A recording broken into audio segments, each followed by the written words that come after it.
This Week in Virology, the podcast about viruses, the kind that make you sick. From Microbe TV, this is TWiV. This Week in Virology, episode 1213, recorded on the 25th of April, 2025. I'm Vincent Racaniello, and you're listening to the podcast all about viruses. Joining me today from Montreal, Canada, Angela Mingarelli. Hello, everyone. It's great to be back. It's actually pretty warm here today. Spring has finally come. Last week it snowed, but today it is 61F or 16C. I, for the first time, did not wear a coat to the lab today. That was exciting. Yeah, it's really nice. I wore a coat, a winter coat.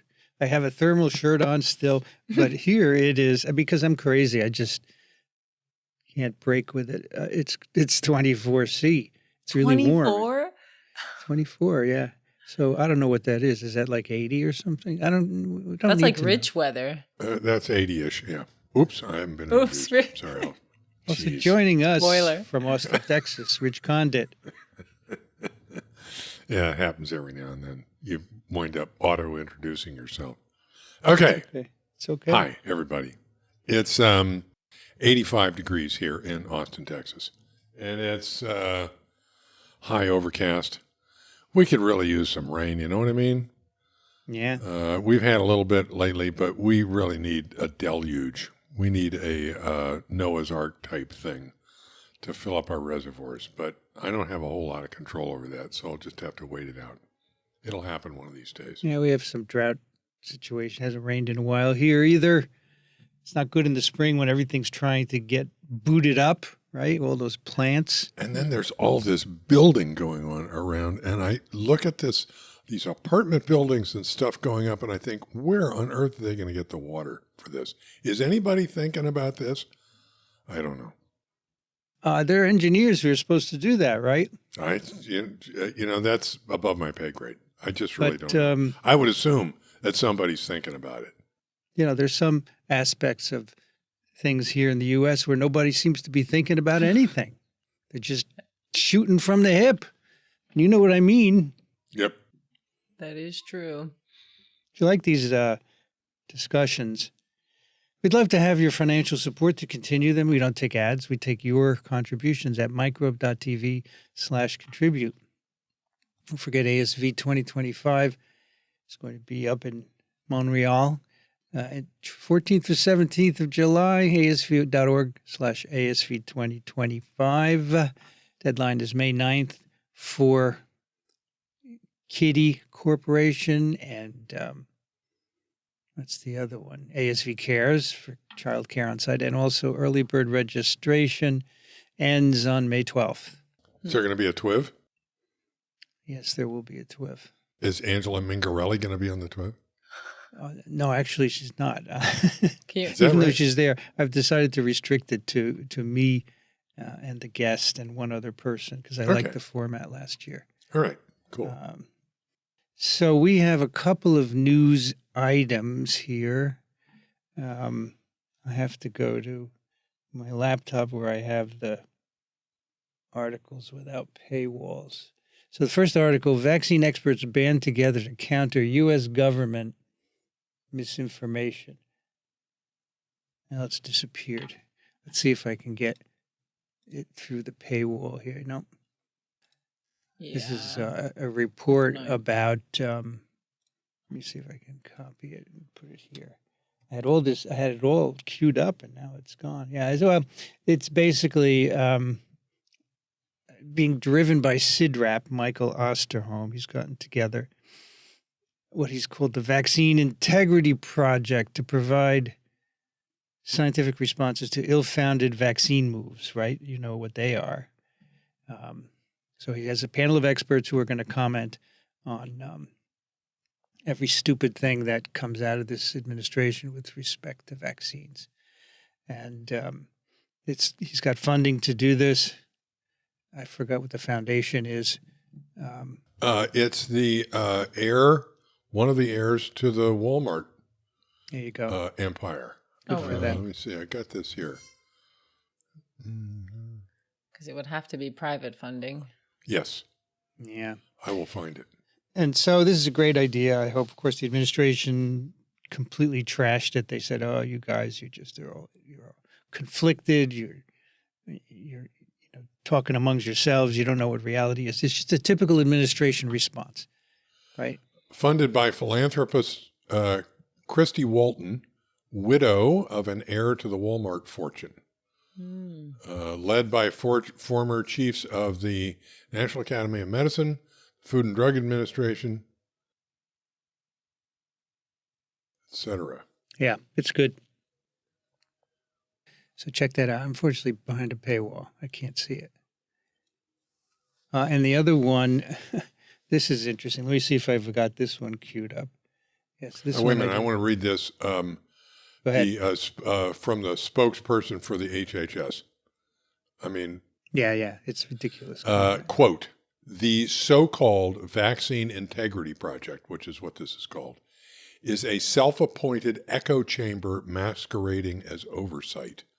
Led by establishment insiders, it's less about integrity and more about salvaging the credibility of a public health bureaucracy that failed millions during the COVID-19 pandemic. I can't believe that this is coming out of the government. It's a lie. insane. It's a complete completely lie. insane. I've been thinking more and more about this. People have to understand that there are things that are true and things that are not true. And science can make that distinction.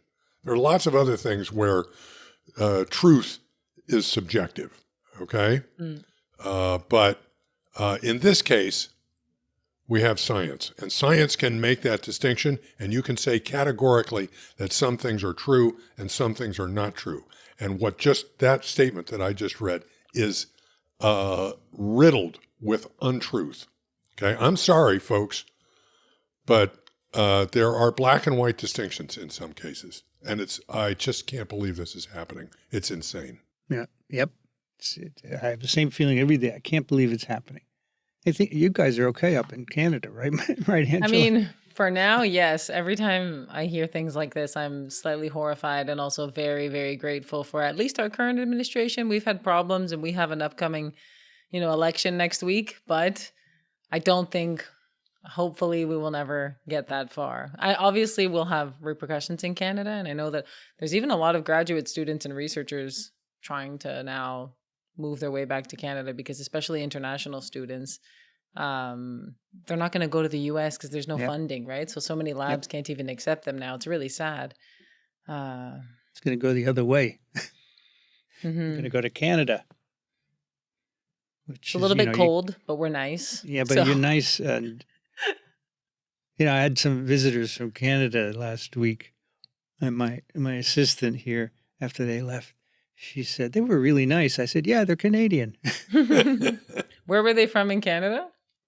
Vancouver. Oh, nice. All the way on the other side. Very nice.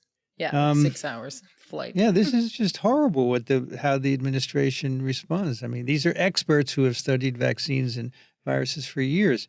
Nobody in the administration has that kind of expertise. So shut up. The other article that I have is about the NSF Director resigning. This is also in Science. And this is Sethuraman Panchanathan. He's a computer scientist who was actually appointed by Trump in December 2019, first administration.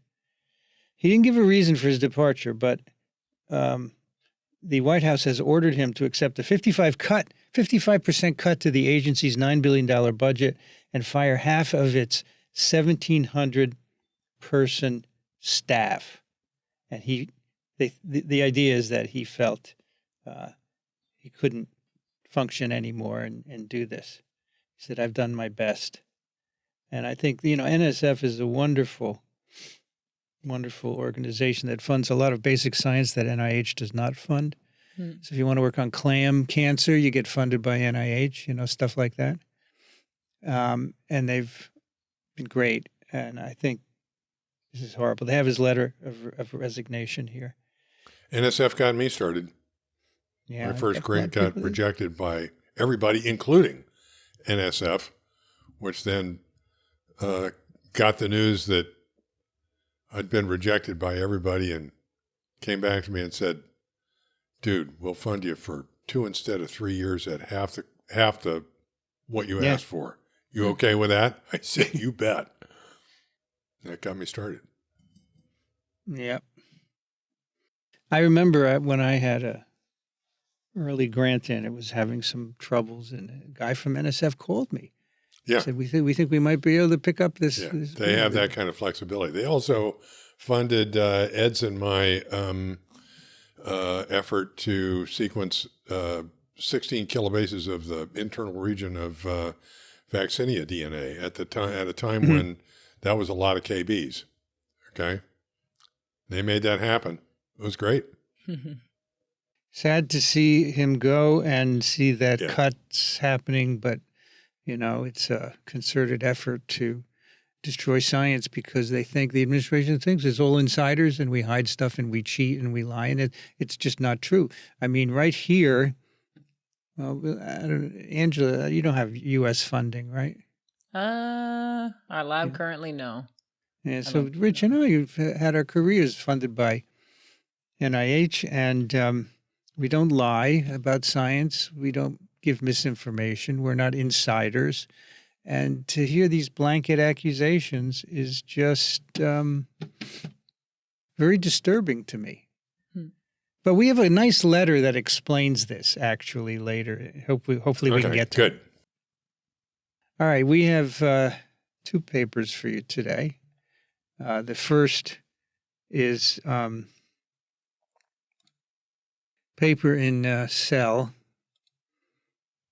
A nucleosome switch primes hepatitis B virus infection. Oh, that's the paper, not the snippet. Sorry. You want to do that one first? Let's rewind. Okay. This one has got rabies in it. Cell host and microbe, antibiotic-induced gut microbiome perturbation alters the immune responses to the rabies vaccine. I read them in that order. That's why, and it's stuck in my head that Okay. right, because I just opened one paper and read it. This is Cell host and microbe. Yupen Feng is the first author. Corresponding author, Bali Pulendran, comes from various places in China: Stanford, Cincinnati, Emory, Georgia State, in the Netherlands. This is the first sentence in this paper. If anything, and I know a lot of you are listening, and then you're going to drop off slowly as time goes on. Listen to this. Vaccination currently saves 3.5 to 5 million lives annually, one of the greatest accomplishments in medical history. That is a fact, folks, and it saves far more people than it harms. The people that it harms are infinitesimally small, and the anti-vaxxers lie about that all the time.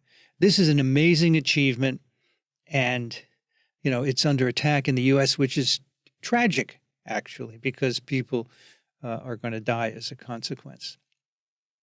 So this paper is all about understanding how the gut microbiome shapes the immune responses to vaccines. But much of what we know comes from mouse studies, and so this is going to be a human study where they look, if we wipe out the microbiome with antibiotics, what happens?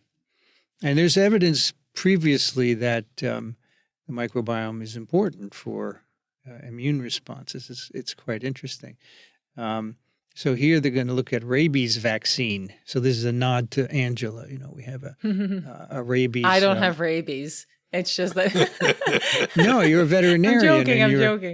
I'm joking. But I was surprised that they were able to I guess we're going to get into it, but that they vaccinated that many humans with the rabies vaccine, because it's a pretty intense vaccination. Like, I was going to get it, and I know people that have received it, and it's like very, very severe flu-like symptoms for at least 2 weeks, and can be one of probably the most difficult vaccinations to get, because you don't just get it. You only get it if you're going to be in contact, or you think that you're going to be in contact with potentially rabid animals. But obviously this is a experimental setting, but It's not something that you normally get. It's not part So of our. when you were in vet school, did you get a rabies vaccine? No. So, because That's actually interesting. I was in vet school in Spain and in the Canary Islands where I did vet school, there's no rabies. Ah, And in Canada, you also don't get rabies vaccines unless you're going to be working with, or in North America, unless you're going to be working with wildlife like Yeah. frequently, because it's pretty intense vaccination. so in North America, a veterinarian would not get a rabies vaccine? No, unless you're going to be working with wildlife. Like I I was see. going to go sample bats in Borneo, and I would have to get a rabies vaccine to be able to sample them in the rainforest because you're in contact with a known reservoir of rabies. Yeah. But Can it's I do difficult too. Sorry, Rich. Go ahead. Know that it's even just me looking for where I could get vaccinated against rabies in Canada. It's very difficult. You need to pass like layers and layers of medical visits and all of these things for them to approve it. It's very difficult to actually get a rabies vaccination. I'm itching to do the preview summary of this. Yeah, go ahead. Mm-hmm. Go ahead. So as Vincent already said, there is evidence in animal models and elsewhere, but not good evidence in humans, that the gut microbiome, that is the bacteria and viruses that populate your guts ordinarily, influence your immune response. So they wanted evidence to support this in humans. And so they actually did I had to, look into this because it's amazing. This is basically a human volunteer study, a clinical trial. They got 18 people to volunteer for a study where half of them had their microbiome significantly altered by taking a cocktail of antibiotics for several days, and a control group that didn't do that, okay? And then so that they could look at their response to a novel antigen, something that they hadn't seen before, they vaccinated all of them against rabies. None of them had seen rabies before, so that they could look at, like I said, a novel immune response. And what they found was that the immune response the immune response to the rabies vaccine was blunted in the individuals who had the antibiotic treatment. And then they go on to do a bunch of work to try and figure out a little more about why, but that's the basic bottom line. Reinforcing that your gut microbiome does, in fact, influence your immune response, and in particular, in this case, to vaccines, and that's true in humans. Yeah, it's very cool. Now, obviously, it has major implications. If you're on antibiotic therapy of some kind, you probably shouldn't get a vaccine. Mm-hmm. All right, so 18 participants, and half of them got a rabies vaccine regimen, 2 doses on day 0 and 28, and then half of them get a 5-day course of antibiotic treatment starting on day -3 3 days before the rabies vaccine. And they gave these individuals a broad spectrum regimen: vancomycin, metronidazole, and neomycin. And then, so it's a heavy duty, right? That's an intense cocktail. That's wiping out everything in there, almost everything. Yeah. And then they see what happened to the microbiome, right? So they can look at fecal bacteria. They can just look at the number of bacterial cells per gram. And the antibiotic-treated people, their bacterial counts went down 100-fold, over 100-fold. And then they recover, which is good. Over the ensuing days, they recover. And that's good news for all of us, because there are a few of everything left in there. They seem to be, depending on how you look at it, but in terms of the microbial cell count, they're significantly recovered within even a week. Yeah. But it, as we'll undoubtedly discuss, it's a little more complicated than that, because That's just total cell count. You got to consider who actually is there. So there are two Enterobacteriaceae. What is that? A family, or is it what level is that? I don't even remember. Well, let's call them Not a taxons. microbiologist. Enterobacteriaceae and Streptococcaceae. These are low abundance taxons. They dominate the gut microbiota of people who got antibiotics. And then they return at like over 180 days to pre-antibiotic treatment. And, the gut microbiota consists of dominant and rare species. So they look at this using, the way you look at the gut microbiota is you do 16S ribosomal RNA sequencing, and then you can categorize at a certain level what's in there. And so they can take that data and put it through programs that will look at diversity, not just numbers, but diversities. And they can see the diversity is impacted also by antibiotic treatment. So the antibiotics work, okay? Enterobacteriaceae is a family.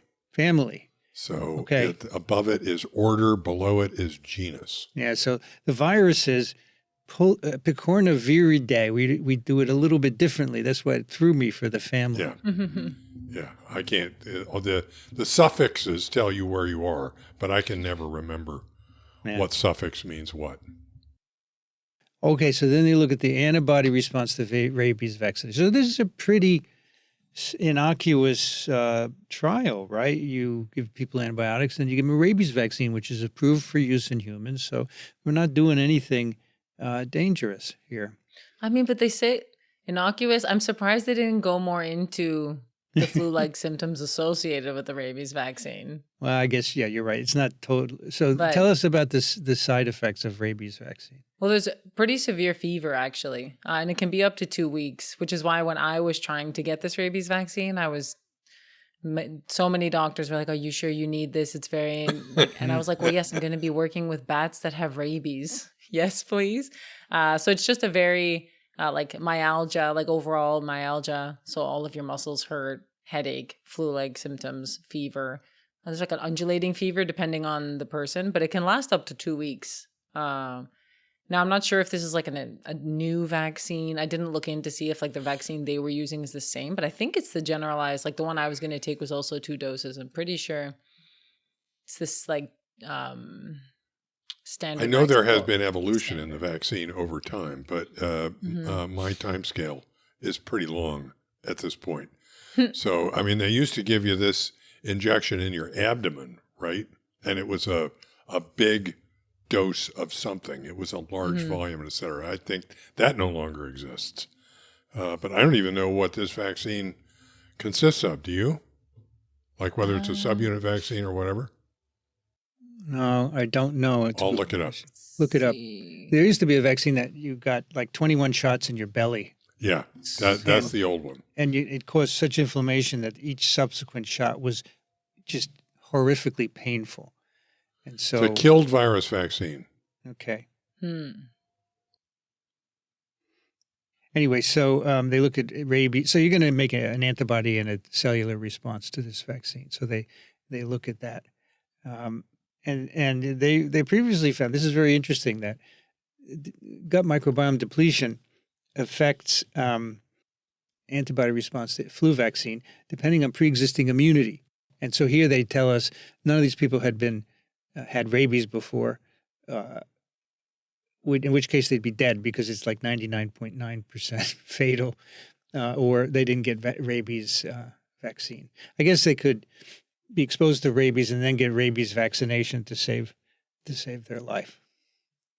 Okay, so they look at IgG by ELISA. So we're looking at just IgG binding to rabies virus protein. And the primary response is almost 6-fold decreased by antibiotic treatment compared with control group. And this persisted for up to 180 days.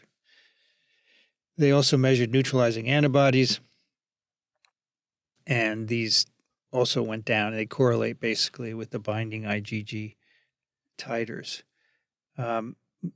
There's a definition of protected by what level of antibodies protect you, issued by the WHO. And so they use that to show that more participants in the antibiotic group exhibit non-protective antibody levels on days 28 and 180 compared to the untreated. Next, they look at the frequency of plasmablasts. So my understanding is these are precursors to antibody-producing cells, right? The B cells. Yeah, B then they're cells, going to yeah. be making antibodies. Mm-hmm. They're going to be making a lot of antibodies. And so they take peripheral blood from people, and they look for plasmablasts. And in this, they don't see these cells after the first dose. By the way, I think the plasmablasts, They're the ones making the antibodies. They're not. They don't precursors. differentiate into. They don't differentiate into memory B cells, do they? I'm pretty sure they're just short-term. They're short-lived, and they make a ton of antibodies. But I don't know enough about B cells to know if some of them become. Yeah. Okay. Well, it doesn't really matter here. Anyway, and after the second dose, you see an increase in the plasmablast response, but it's dampened in people who receive antibodies. Okay. So lower antibodies, lower plasmablasts, which make antibodies. And they also look at rabies-specific memory B cells. And there's no difference. Yes. Some of them do become memory cells, Vincent, to confirm. Okay. But interestingly, there's no difference in the antibiotic or not antibiotic-treated cells in the memory B cell responses. It's very interesting. And they're rabies-specific memory B cells. It's not just any memory B cells. So I don't know why that is. They also sequence, do sequencing of the immunoglobulin genes to look at how the antibodies evolve, like by class switch recombination, which switches between like IgG1, IgG2, et cetera, and also somatic hypermutation, which makes higher affinity antibodies. So they do this before and after rabies immunization, and they see the normal class switching happening in untreated people. But in the antibiotic-treated people, they find the number of IgGs that have either low or no somatic hypermutation are really lower than in the control individuals. So in other words, fewer naive B cell clones are stimulated and class switched. So you have naive B cells floating around. When they encounter antigen, they get activated and become plasmablasts and so forth. But there are many fewer of these events happening when you get treated with antibiotics. Somatic hypermutation, by the way, is a way of making high affinity antibodies. Once the activated B cells make those initial antibodies, then they go through rounds of mutation. The genes go through rounds of mutation and selection for antibodies that are high affinity. So that's called somatic hypermutation. And that gives you nice high affinity binding antibodies. So basically, when you perturb the microbiome with antibiotics, you reduce the bacterial load and diversity, and you also reduce antibody levels and B cell responses to the rabies vaccine. All right, so then they look at transcription.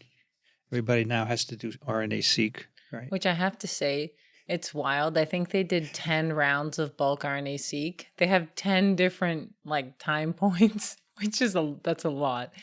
Because it said they did it on days 0, 1, 3, 7, 14, 28, 29, 35, and 56. And those were all independent experiments. And you got 18 sequencing. people.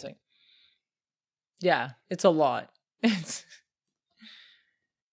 So they see 3 peaks of, this is very interesting, they see 3 peaks of transcriptional response. In other words, making mRNA going up And on day 1, 14, and 29, they correspond to the innate response. This is so cool. The T cell response after the primary vaccination and the innate response after the secondary vaccination. So you can actually see those systems responding in the transcriptional profiles. That was cool. So these... it's nice proof of concept for transcriptomics. and the magnitude and the kinetics of these differentially expressed genes were the same for both with and without antibiotics. Yeah.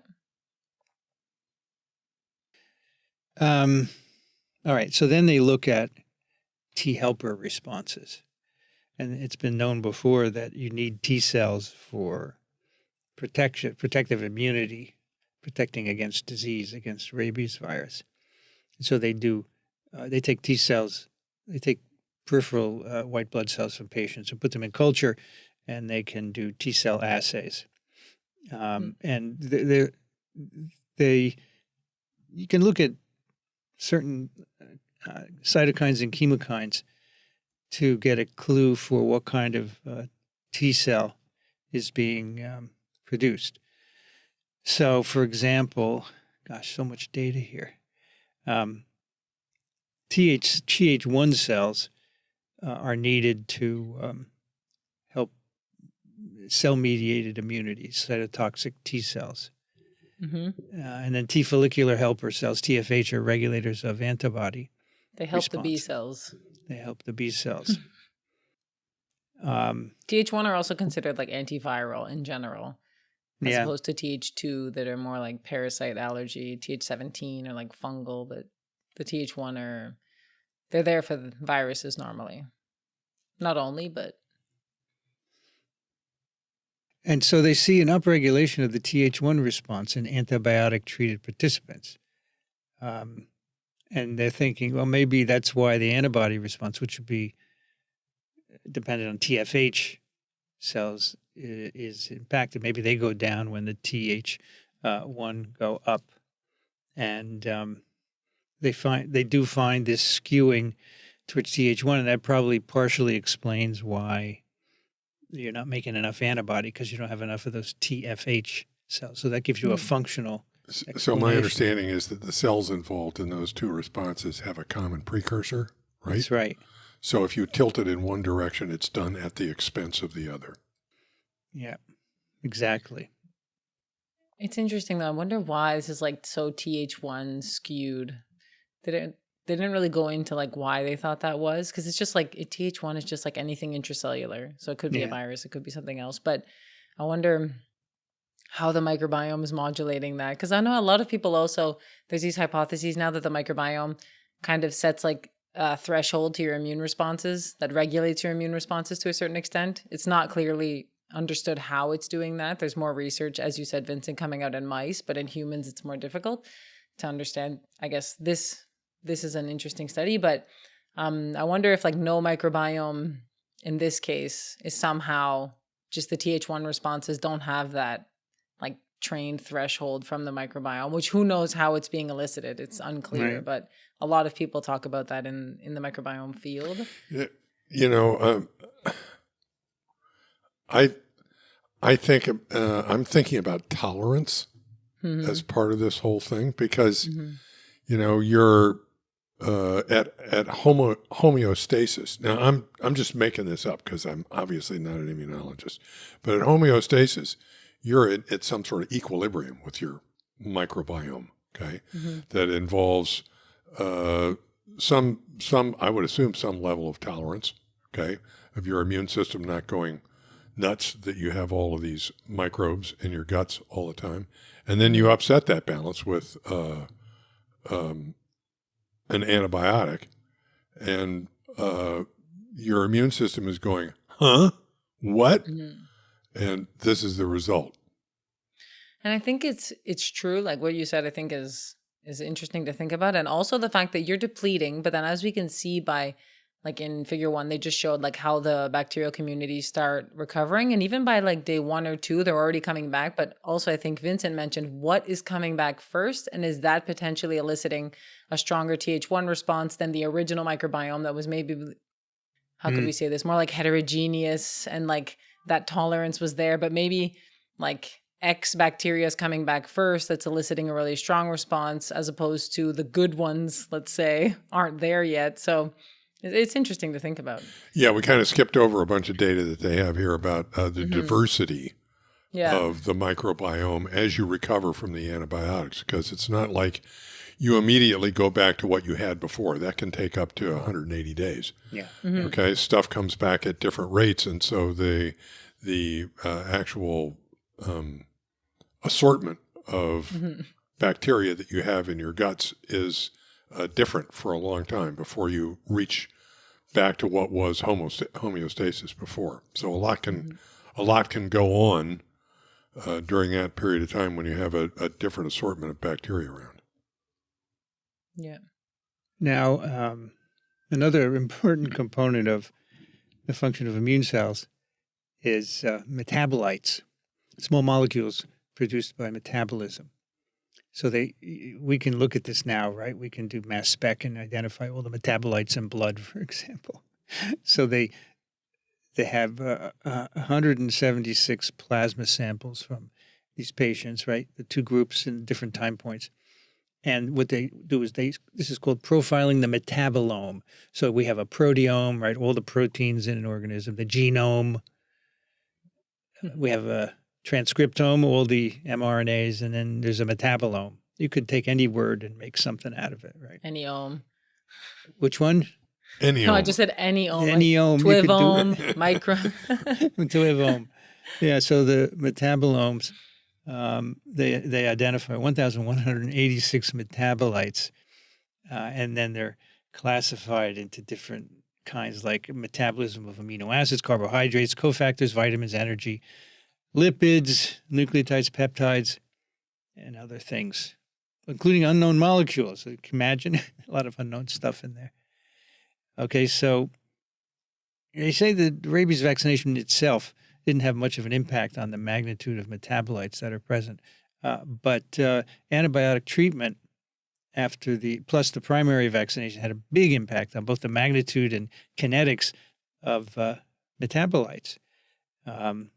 They say profoundly altered metabolic trajectories related to controls. And these changes occur in pathways related to amino acids, cofactors, and vitamins, lipid, energy, carbohydrates, nucleotides, peptides, xenobiotics, and other things.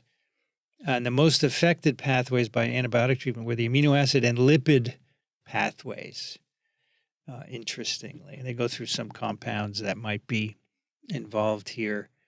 But, they don't really know what they're doing. They just know that it's perturbed. We know that the metabolites participate in the immune response.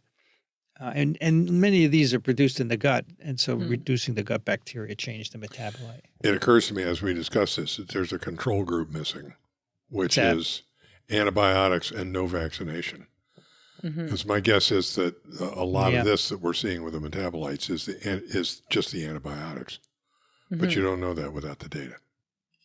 Yep. That's true. Yep. Also, I thought it was cool they were talking about bile acids, and I'm sure people on TWiV would know a lot more about. I don't know nothing of this. All I know is that the primary that are made in they come from the liver, right? From the gallbladder. And then I know that, I think it's in the paper, they say, yes, secondary bile acids have to be conjugated by bacteria. The primary have to be conjugated to become secondary. But in this case, that's not happening. And there's also literature now in the field that I've heard of, people give talks about how secondary bile acids are involved in immune responses. So it's interesting that they do see these differences, and that's also in the antibiotic. I think they showed that in the antibiotic group, there was, these, I don't know the names of these bile acids, but they're extremely down, obviously, because there's no bacteria to conjugate the primaries. But I wonder how that is influencing, because they thought that was important. For those of you that do bile acid research, you can look on Figure 5. All right, so they want to get more information on these metabolites and the microbiome and host immunity. So they do what's called network analysis, and they put the metabolism is of course controlled by genes that can be put into various what they call communities, and they look to see correlations between immune response in these communities, and they say that antibiotic treatment induces an inflammatory state, right? And they think that by their pathway analysis that this inflammatory state may influence the T cell priming process towards a Th1 phenotype, and that gives you less TFH to make antibodies. That's one of the ideas that they have. They say there can be others as well. One of the communities with an enrichment of features with the Th1 TFH ratio is a community called GN10, which is genes, basically transcriptional modules involved in energy metabolism, like the electron transport chain and nucleotide synthesis and cell division processes. So, we don't know exactly what that means, but the skewing of the T cell, let's call it polarization, and the antibody response could be a consequence of altered metabolism within maybe antigen-presenting cells or within the T cells due to changes in the availability of certain metabolites, right? So you reduce the microbiome, you reduce certain metabolites, and that can have an effect on the immune response, right? So there has to be a connection of some kind between reduced bacteria and what's happening in the immune response. And metabolites are a good one because they're floating all over the place, right? But the metabolites, like what Rich said before, that cocktail of antibodies that they gave them is pretty intense. And some of those can be slightly hepatotoxic even or nephrotoxic. So even just the impact on your liver and on other organs in your body is quite significant taking antibiotics like that, which in itself will cause inflammation and in itself have all of these metabolites. So I think, Rich's control group of just antibiotics, I think would be very important in this case. Because if not, maybe half of this is just antibiotic driven and it's not necessarily rabies specific or even vaccine specific. But I don't know, if you were to just look at Th1 responses upon antibiotic depletion, maybe they also go up just because there's like a slight inflammatory state from the damage in the different organs, depending on course, etc., age, whatever. So basically what we've shown is that, in these last few sections, the microbiome modulates transcription and the metabolome before vaccination, and that has effects on the immune responses, ultimately influencing antibody levels. I mean, a lot of details still have to be sorted out. We don't know the exact mechanism. In the discussion of this, the focus is on the response to vaccination, but running through my mind the whole time is that, you're being exposed to antigens and pathogens all the time under normal circumstances. Sure. And so antibiotic treatment, the generalization to me is that antibiotic treatment impacts your immune response to, I would presume, anything. Okay. Mm-hmm. So to me, this is a bigger picture than just the reaction to vaccinations. It's a reaction to exposure to any sort of pathogen or other immunogen. And I was also wondering, there are, this may be too complicated. Too complicated a clinical thing to dissect. But there are conditions where you have a chronic dysregulated microbiome, like a chronic a Clostridium difficile infection. And that causes all sorts of problems, but I wonder what it does to your sort of immune profile. I wonder if it shows up as, susceptibility to other infections and that kind of stuff. Seems to me there are data out there that could be studied, but as I said, there's all sorts of other problems with that situation that may make it hard to figure out, to dissect the individual components. Yeah. At any rate, really interesting. Oh, the other thing we didn't really discuss is, how do the bacteria do this?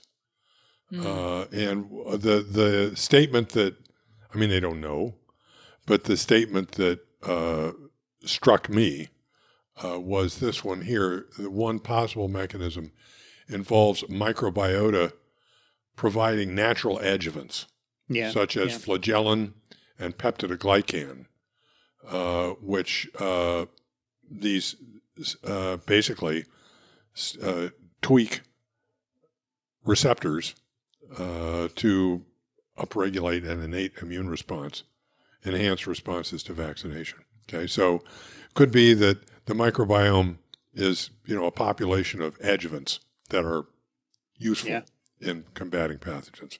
That makes sense to me. They also say there can be some cross-reactive epitopes in the that too, yes. Microbiota. They cite one. There's some intestinal microbiota epitopes that cross-react with HIV, right? Which helps you to induce those antibodies or T cells against those. So basically, we have those possibilities. We have the metabolites, right, which are produced in the gut, which can affect immune responses, and then this skewing of the T cell response to Th1 instead of TFH, all involved. I think the strongest part for me of this finding in this paper is just the antibody response to the vaccination that was lowered. And that makes sense. The TFH makes sense in this ratio Th1. Th1 I don't really understand, but that there's less TFH cells makes sense that there's less antibodies because there's less TFH helping the B cells. I think that's really cool. But as for the metabolites and those things, I think it's just hard to interpret, considering we don't have a control group of just antibiotics. But the B cell response, I think, is really interesting. That I wonder if it would be the same for any other, like Rich was saying, a different pathogen or a different vaccination, or would it look the same? We'll find out. I'm sure. Just to make the point that this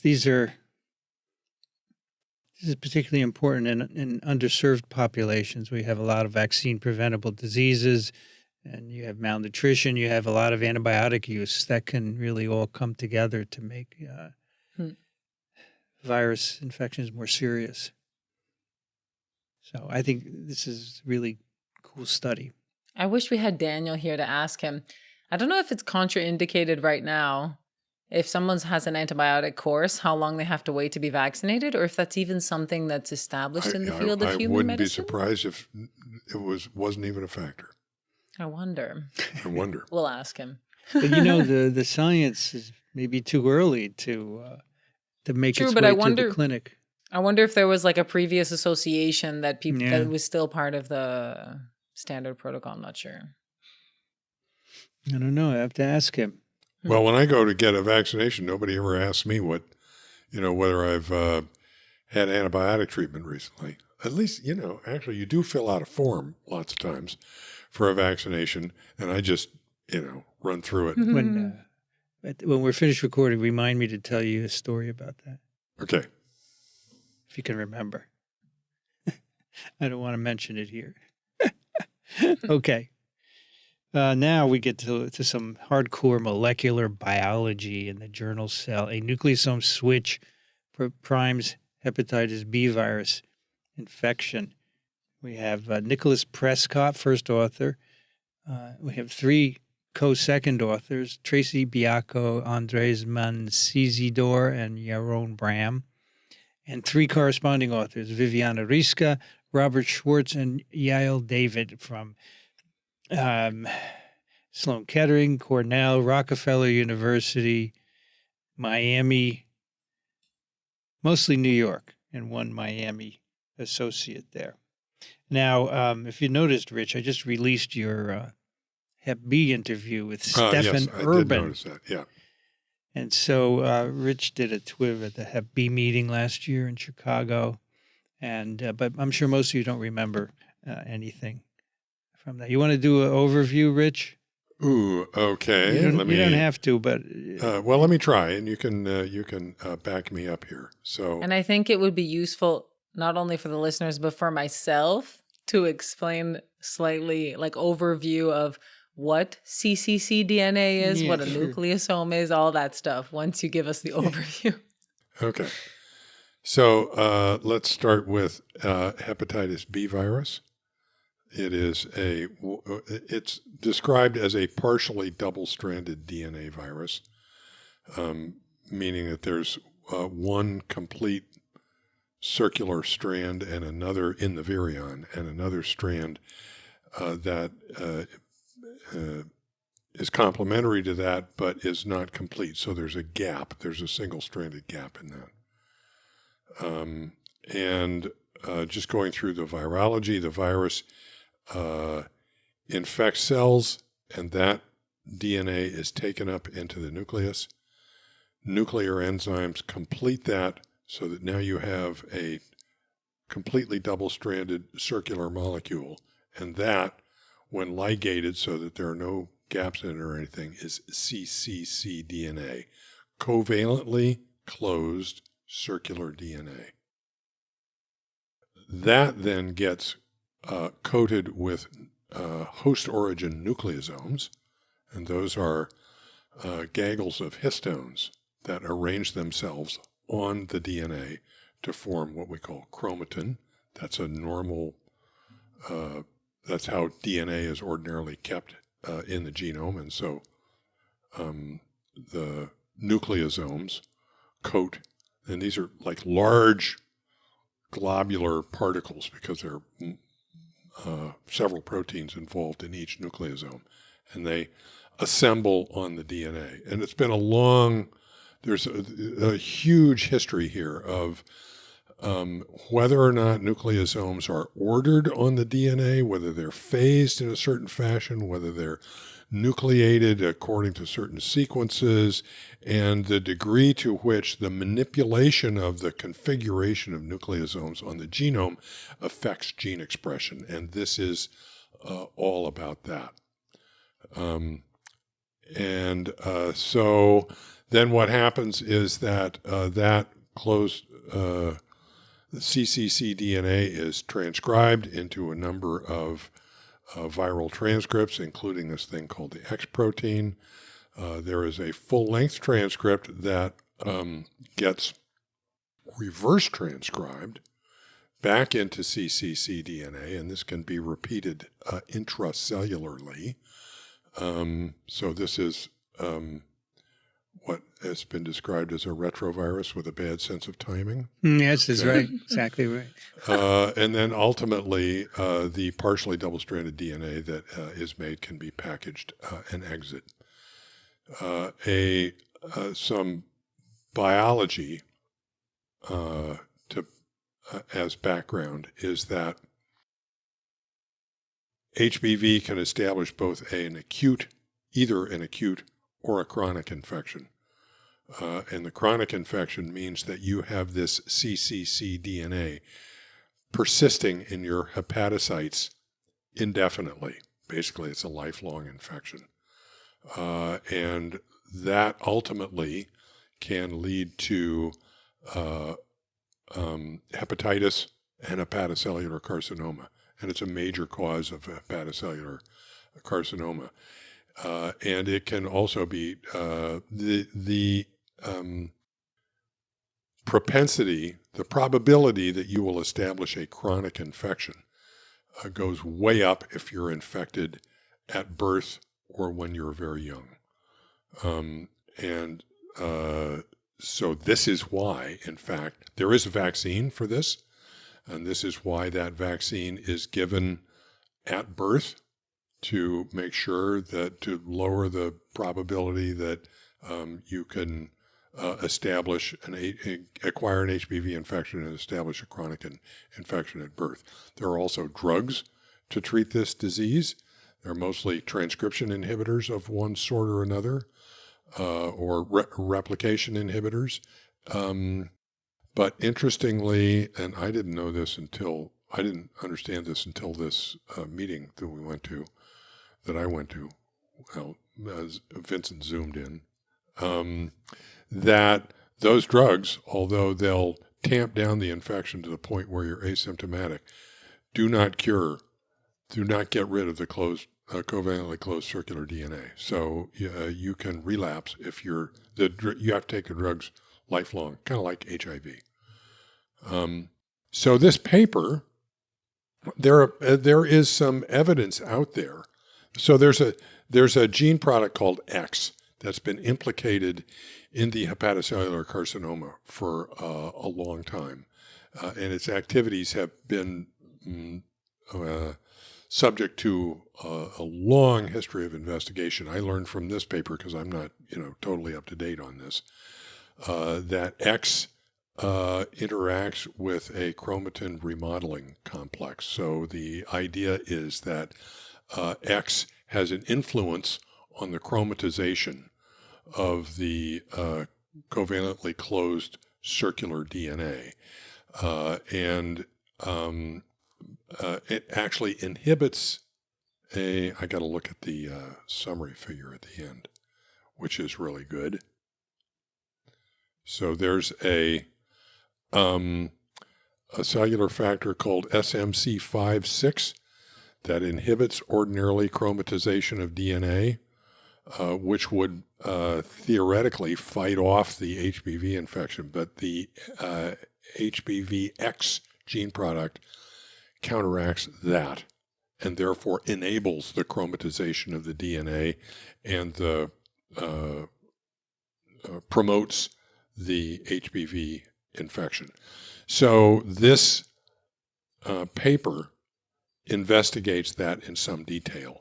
It investigates in detail the degree to which covalently closed circular DNA gets chromatinized, and the effect of that on the X gene transcription, and how you can prevent that from happening. Okay. That was more than just a minute summary, but That's okay. I have a question for both of you. This might be known, but I do not know.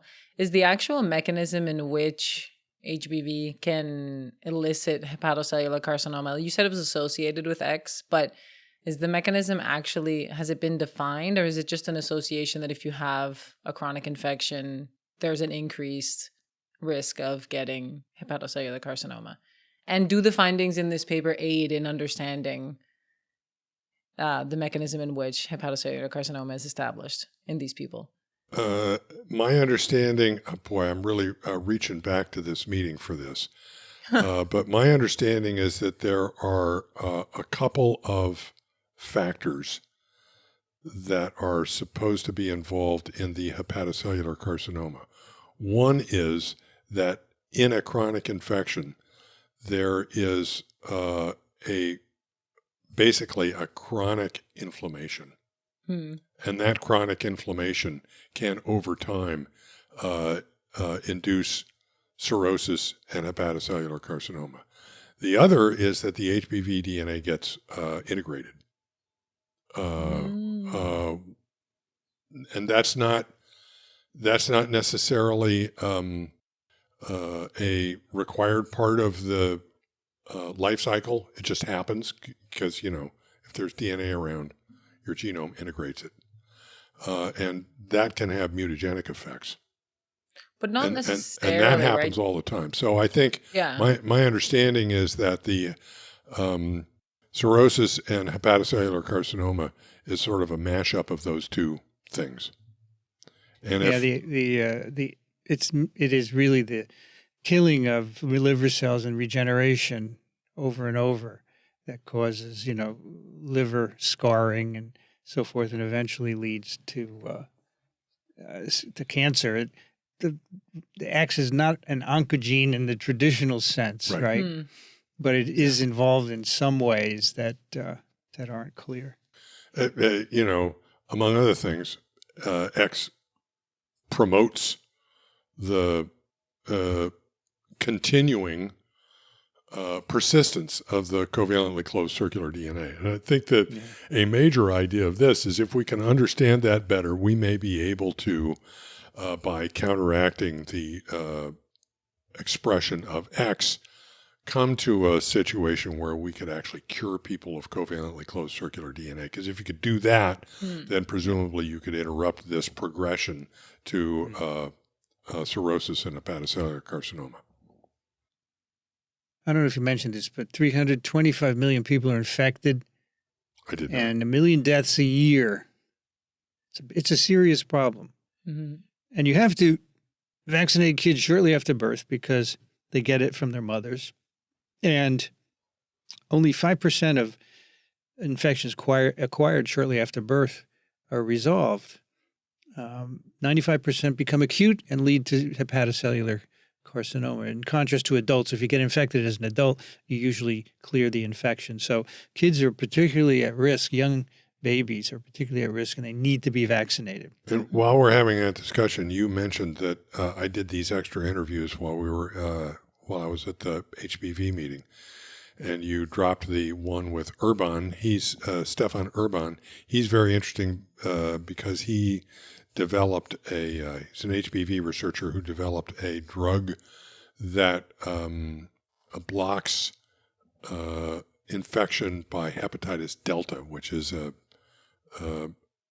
sort of a satellite virus to HBV and aggravates the HBV or exacerbates the HBV infection.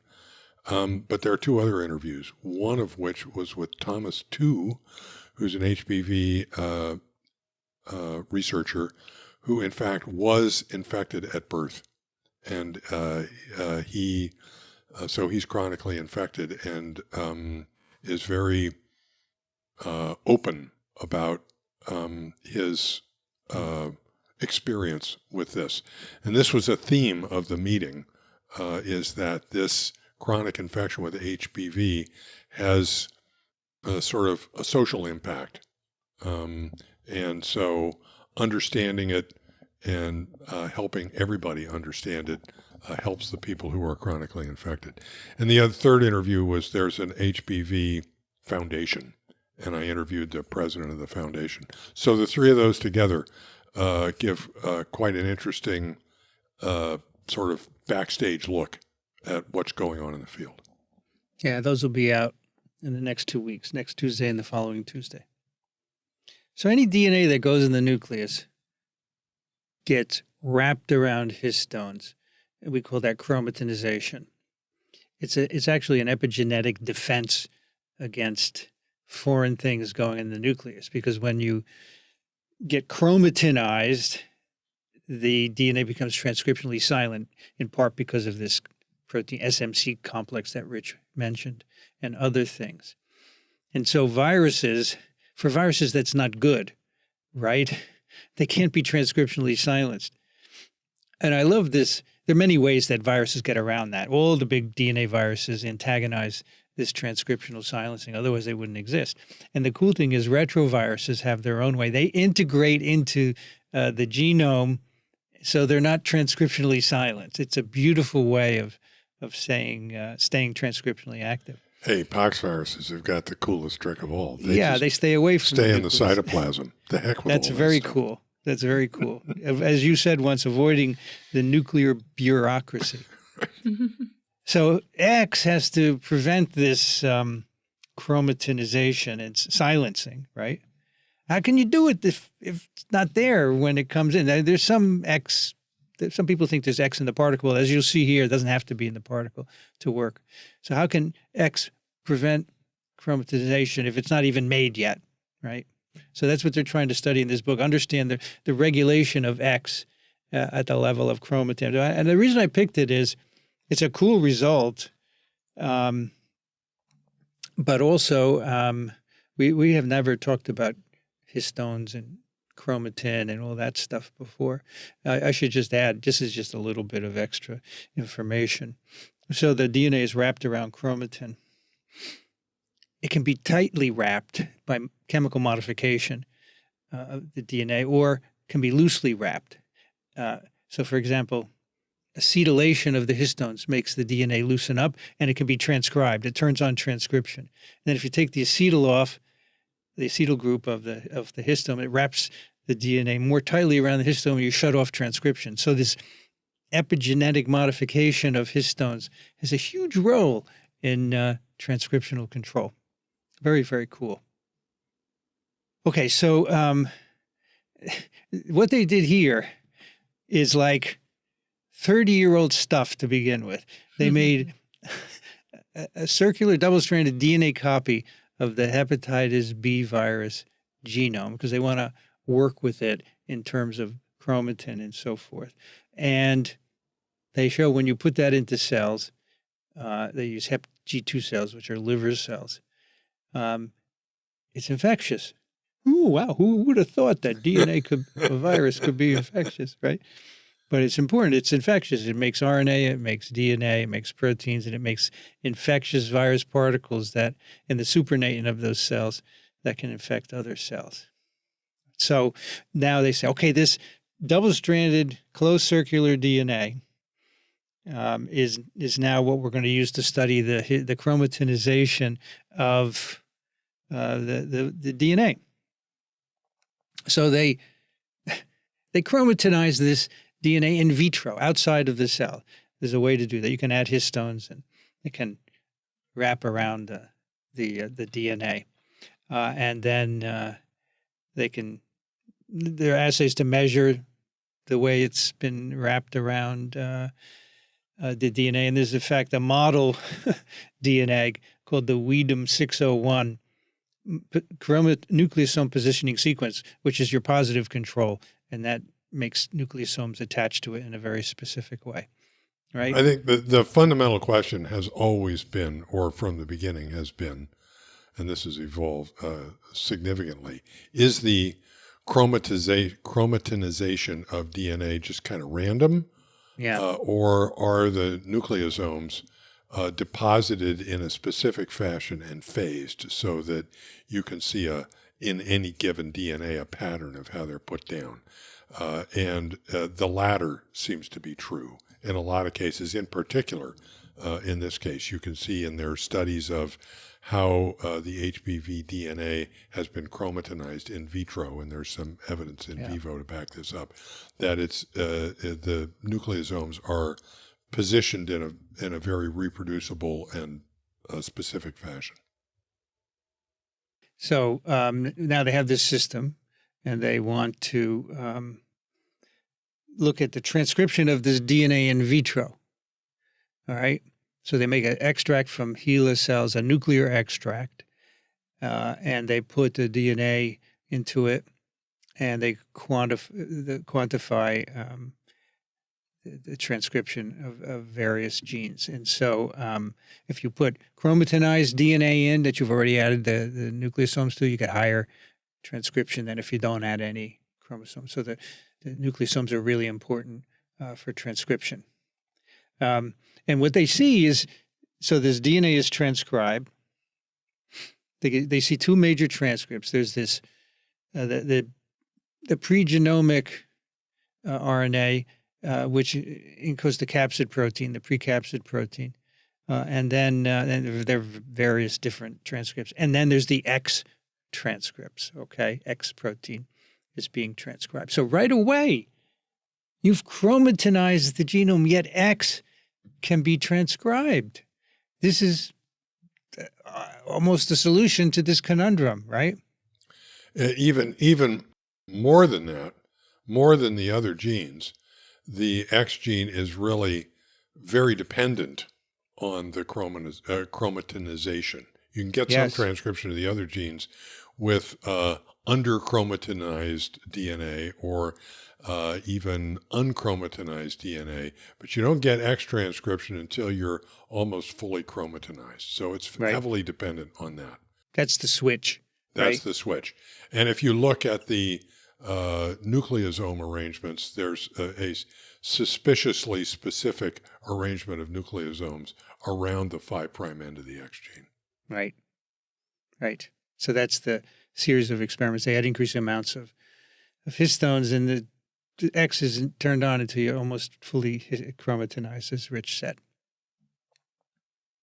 All right. So they do some other experiments to look at that. They make a template with the X promoter and 6 repeats of this specific 601 nucleosome positioning sequence, and that gives you X transcription also in chromatinized templates. They ask whether they could, if you block these sites, would that block X transcription? So they have a peptide that's known to bind a part of the histone, the nucleosome, and that inhibits stimulation of transcription of X by chromatinization. So somehow chromatinization of the X region of the promoter is all you need, because that's what they put in this construct. That enhances its transcriptional activity. And that's, to me, that's like the cool result of this paper, that they found that out. It's amazing to me. They also, so they do a lot of analysis of the nucleosome landscape by a variety of techniques. But what I want to move to next is that they look at kinetics of transcription during the early stages of infection. They sequence mRNA at intervals in the first 24 hours after putting DNA into cells. They're putting unchromatinized recombinant DNA. And they get modest gene expressions. The reads map across the entire genome, but the earliest time points, 4 and 8 hours, they see transcripts around the X gene. So it is the first transcript to accumulate upon infection. And they quantified these. So the X gene constitutes 28% of the genome, but the transcripts are 60% of all the transcripts are X. So in other words, what they think is happening is the DNA is getting in, it's chromatinized, and that stimulates X transcription specifically. All right, now we move on to drugs. So there's a link between chromatinization and transcription.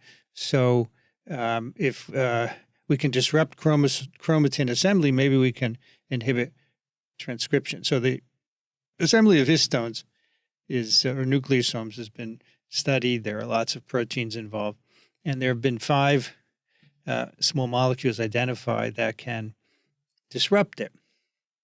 So they treat cells for 24 hours with these various drugs, and then they transfect with their recombinant DNA, right? No chromatin. And then they continue their analysis. None of the drugs impacted cell viability, so they were not toxic. But one of them, CBL-137, inhibited viral transcription. So this is a potent inhibitor, a nanomolar inhibitor of HBV transcription. It's a drug. So how does it work?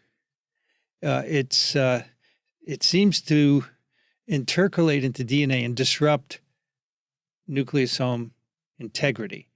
And it disrupts, it traps a protein called FACT, which is a histone chaperone that helps facilitate transcription, but it's trapped on the genome by this drug. And so that's how they think it works. And they experimentally show that this drug causes aggregation of chromatin. When it's added to transcription reactions in vitro with the 601 repeat nucleosome substrate, it reduces transcription of that. If you do in vitro transcription, it inhibits X transcription as well. So multiple loci, they want to know what loci within cccDNA are altered. They know it has an effect on X transcription, and they find a decrease in mononucleosome, like one nucleosome-sized fragments mapping to the genome in cells treated with this drug, but not for fragments mapping to the human genome. So somehow this drug is specifically targeting HBV chromatin, which is great because presumably there won't be side effects, right? That's very cool. So they do a variety of experiments where they put DNA into various cells and confirmed that this inhibitor works. It lowers HBx protein levels in a dose-dependent manner, and basically destabilizes chromatin around the X promoter and it impedes normal HBV transcription. They have some cellular models of infection in various cells where they confirm that this drug also inhibits total RNA as well as X in a variety of cell types. And in fact, it can near total elimination of secreted DNA and reduce cccDNA to 5% of untreated cells. And they also use human hepatocytes in culture, which they say are the gold standard for in vitro model for HBV infection.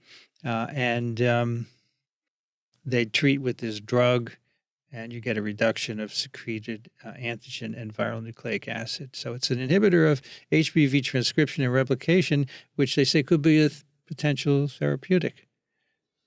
Yeah, it's very cool.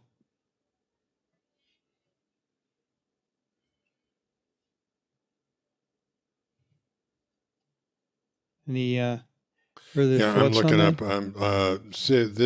That's CD137. CB137. CBL 137. CBL. I was trying to also see how it exactly works. Yeah. Well, the intercalation activity is critical to this, I think. CBL 137. Doesn't it also work through the FACT complex, though? It traps FACT on the chromatin, doesn't let it act as a as a chaperone. So okay, it's basically disrupting chromatin that way. They don't tell us much about it. I can't find out. I can't find out quickly how it was discovered, but I did come up with a paper where it's been studied as an anti-cancer drug. So under the appropriate conditions, it can at least have some sort of toxic effect on cancer cells. But how it first came to people's attention, what the history is, I don't know. At least not right off the top of my head. So at any rate, yeah, this is potentially, the idea here is that if you could get a drug that would specifically block the chromatinization and of cccDNA and block, therefore, the expression of X, you might be able to interrupt this whole thing and even, in my mind at least, even cure a chronic infection. And the cool thing is it might be specific for HepB DNA, right? It'd be very cool. So if the DNA is not properly chromatinized, I presume it's going to get degraded at some point, right? I would presume so. Because the cell will say, this is foreign DNA, let's get rid of junk. Yeah. And do you know if there's good mouse models for HBV infection? Could they potentially, because right now they're just doing primary human hepatocytes, which is good, but it's not the only living animal. The model I'm aware of is made by Frank Cesari. He put the whole HepB genome into the mouse, transgenic mouse. And this duplicates many aspects of pathogenesis. Yeah, I think historically the animal model is not a small animal model. It was chimpanzees. Oh, really? You can't do that anymore. Right. Because it would be interesting to see if it had the same effects in vivo, if this drug is CBL. Well, that's one of the really interesting things about this paper is that there's so much in vitro stuff, which is kind of the only way you can do this now. Yeah. And it was interesting for me because I have from 50 years ago, I was telling Vincent in the pre-show, when I worked on polyomavirus, it was all about nucleosome organization on the polyomavirus genome. It's another circular double-stranded DNA virus, okay? And the question was, are they phased or are they not? And it's interesting because a lot of the methods, at least in a crude sense, are preserved, okay? But it's become much more sophisticated. And so the cool thing here is, so the HepB DNA gets in the nucleus. It's chromatinized and that stimulates X transcription. And so why that happens is a good question. They say we're gonna work on that. We don't know what the mechanism is. And also, so there's this other protein that would silence the chromatin. And why is X made in the presence of that? How can that be? Because there's no X. There is that protein in the nucleus, but there's no X yet. So how does that balance occur? I like this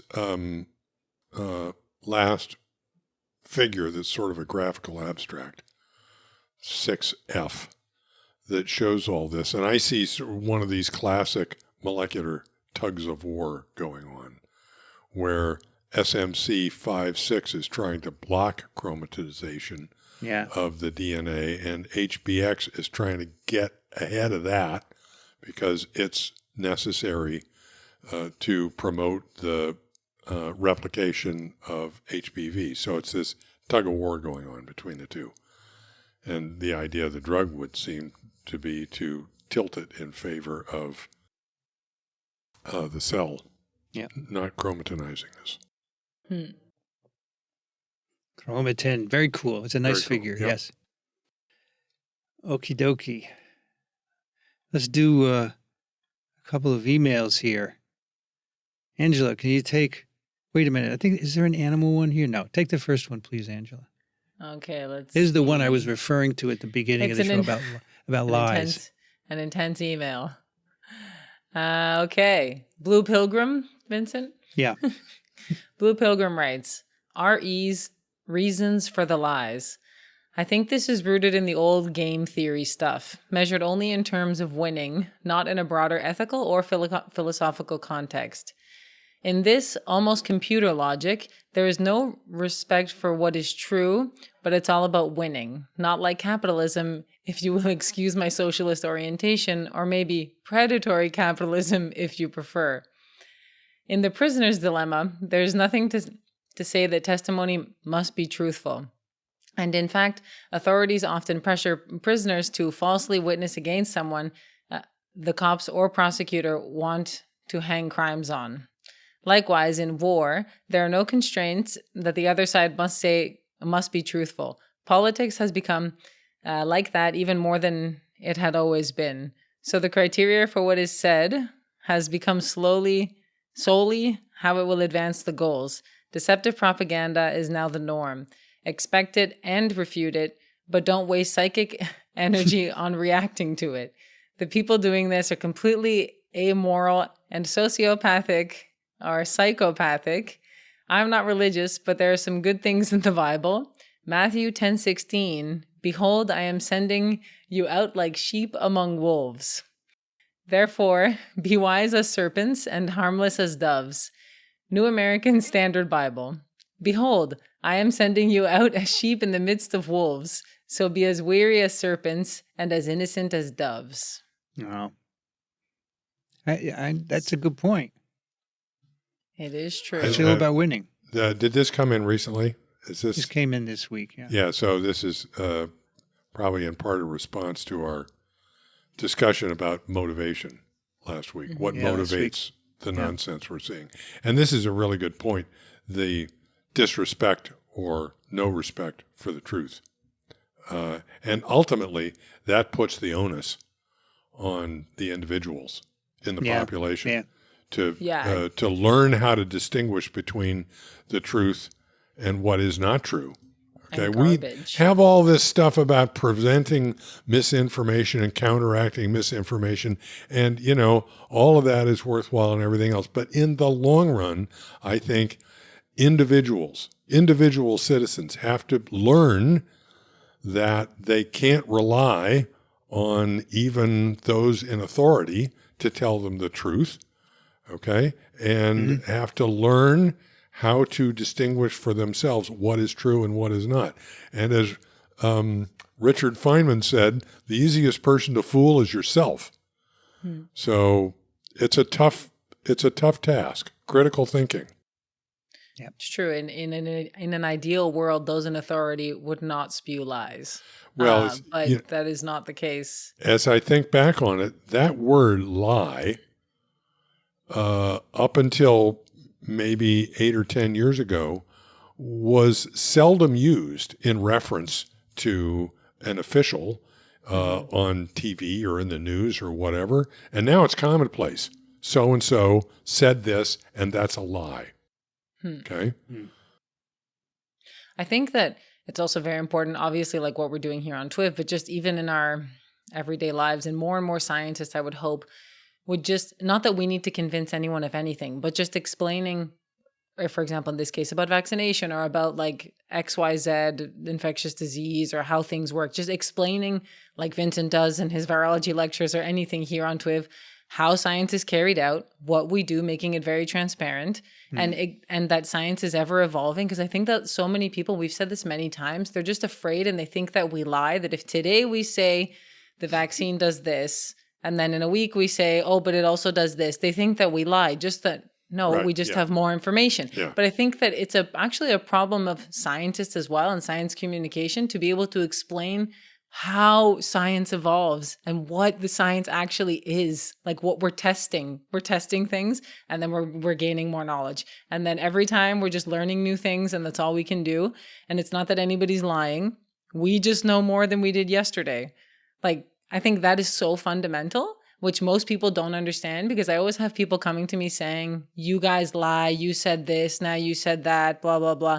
And it's also, I think, important for scientists to not make broad claims about things that aren't true, which a lot of scientists want to try to convince the population of certain things, but then you get caught in a lie and then nobody's going to trust you. So also just being clear on what is a fact and what isn't, and what we know and what we don't know. That's it. Yep. I got to tell a quick story here about a talk that I gave. I may have described this before, to a graduating class of master's and PhD students at the University of Florida some years ago. So the audience, it was not a large audience because it was not a big class, is PhD and master's students and their families. And it was appropriate at some time during a talk to talk about the scientific method.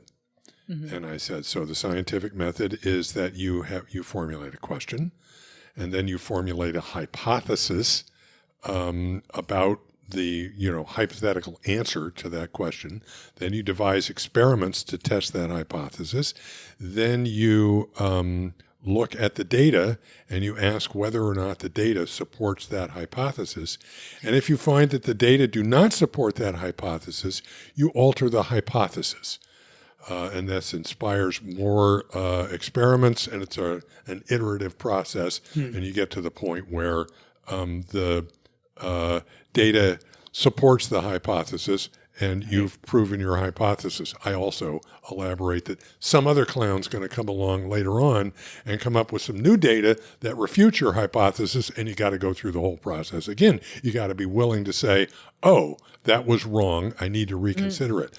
The important part of this whole wrap is that when I described the scientific method and I said, if you find that the data do not support your hypothesis, you alter the hypothesis, the audience laughed. Which is crazy. Because, and this is an educated audience, okay? The preconception is that the hypothesis must be true, okay?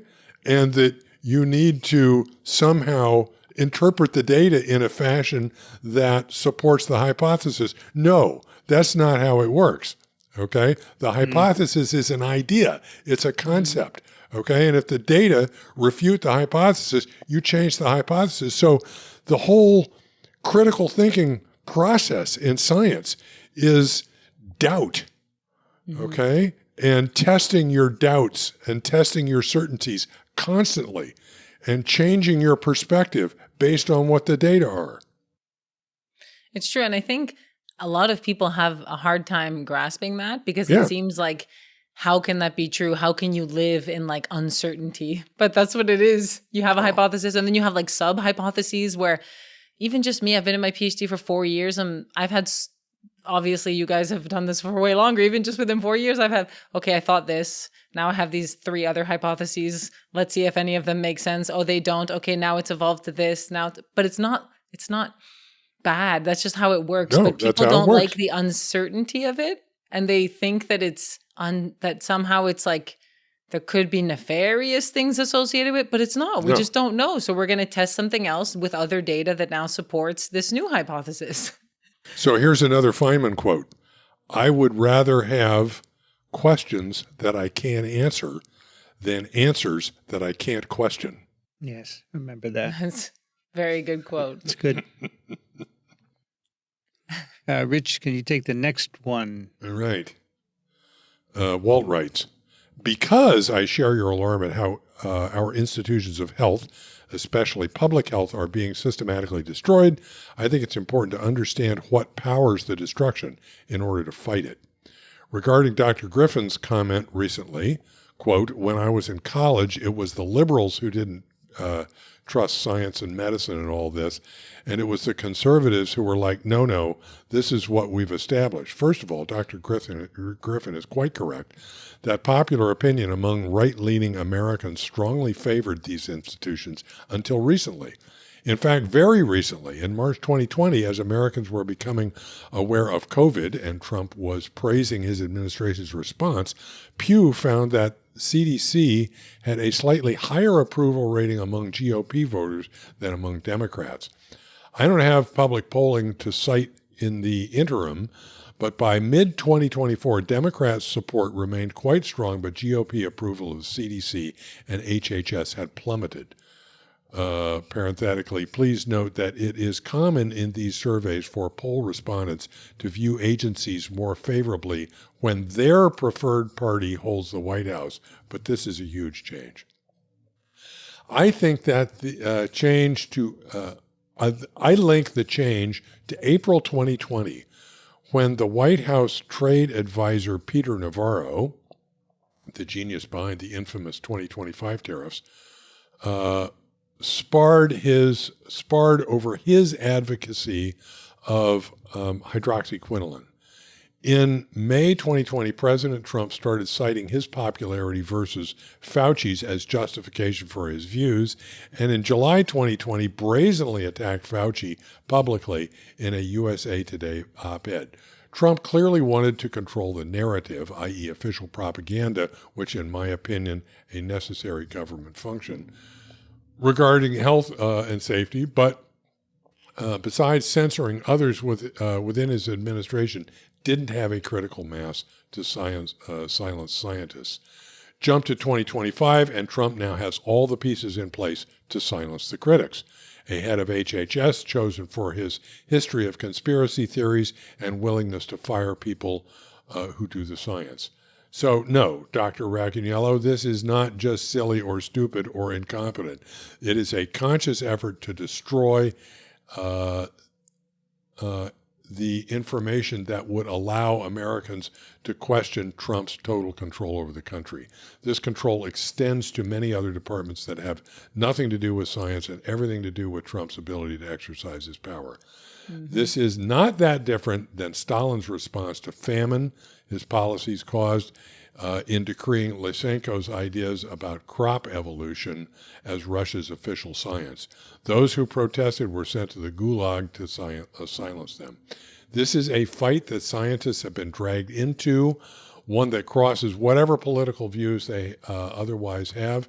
It's sad to see individuals like Peter Marks and Francis Collins, clearly not left-wing crazies like me, being forced out because they simply wish science to continue serving the public. It's a fight that you can't avoid if you stay true to your fundamental values. That's an important statement. A fight that you can't avoid. Okay, we can't, I'm sorry, stay silent on this. So while, yes, letting scientists see the intentional destruction,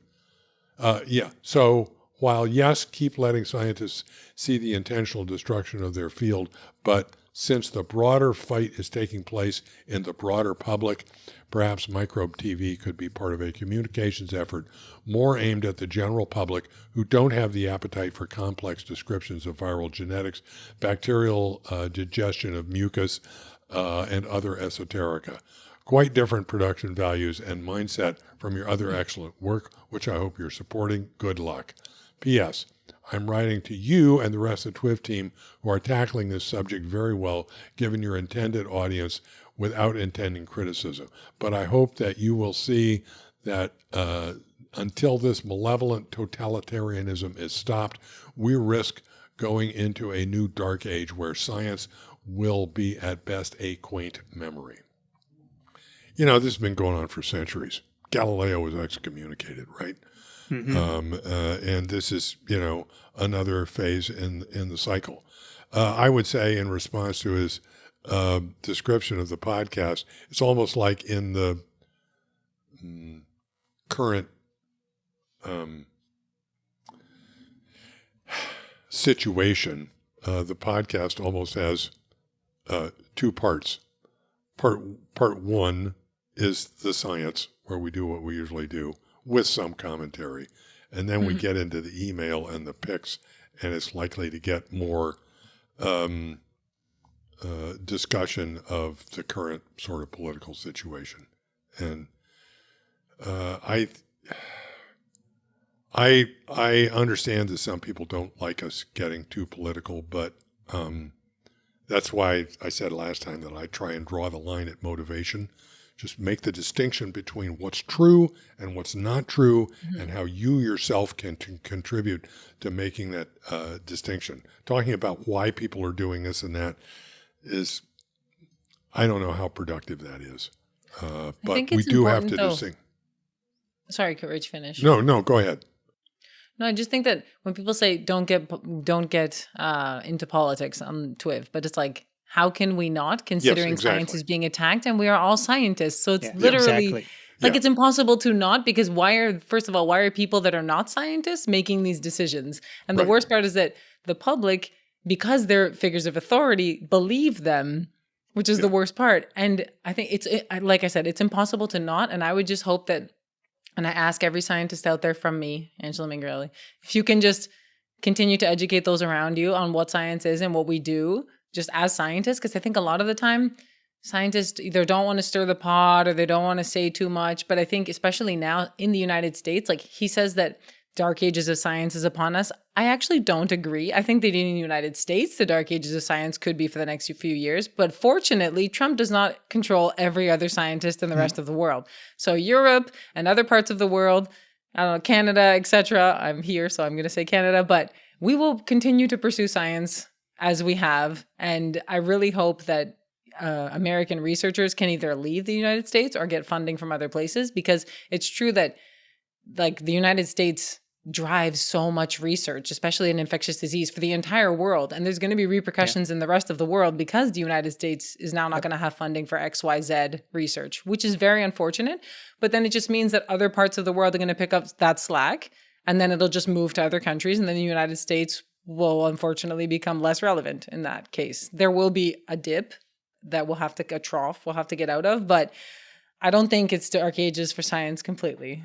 I still hope. Well, the problem is that, as you said, U.S. science has been a beacon. We have more Nobel Prizes than any other country. Mm-hmm. People come here to collaborate. We have this unique government, university, company interaction that is an economic driver, which I would say isn't present anywhere else. And I don't know that it can be replicated. I hope it can be replicated somewhere else, but it might have to, though, because there's no other choice. Because if not, what is the world going to do? If the United States now can't pursue research that it was pursuing, that is then helping the rest of the world, especially in infectious disease and in vaccine development, then other countries are just going to have to pick up the slack, or else we won't have those things, unfortunately. I think, so Walt says, by the way, there's some nice references at the end here for what he says. It's cool. He says we should start to move away from, or keep doing the science, but somehow, be part of a communications effort aimed at the general public. I think one of the key things is that people don't understand the contribution of science to their lives and what is going to happen when it's destroyed here. And maybe when we start to have tens of thousands of cases of measles and polio and other infectious diseases increasing, hepatitis B, maybe people will start to get the message. But, most of the MAGA supporters listen to Fox News, and they're all full of lies about science. So They But claim. even today, the HPV paper we spoke about, where we spoke about how babies, if they're not vaccinated, they could die very easily. So if people start vaccinating their children from everything, because now if Yeah, you're not going to of believe in course. vaccines, what are you going to believe in some vaccines but not others?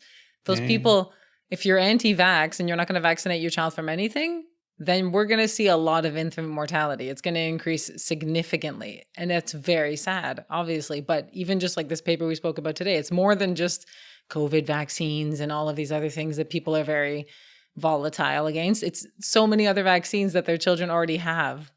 I And hope well, you're right. measles. I hope you're right. Then when people see infectious diseases explode, they will think twice. But the guy in Texas whose daughter died of measles, he said, I would still not vaccinate her. That's crazy. Yeah, well, in a way, he has to say that because to say otherwise would be admitting culpability in his daughter's death. That's a real dilemma.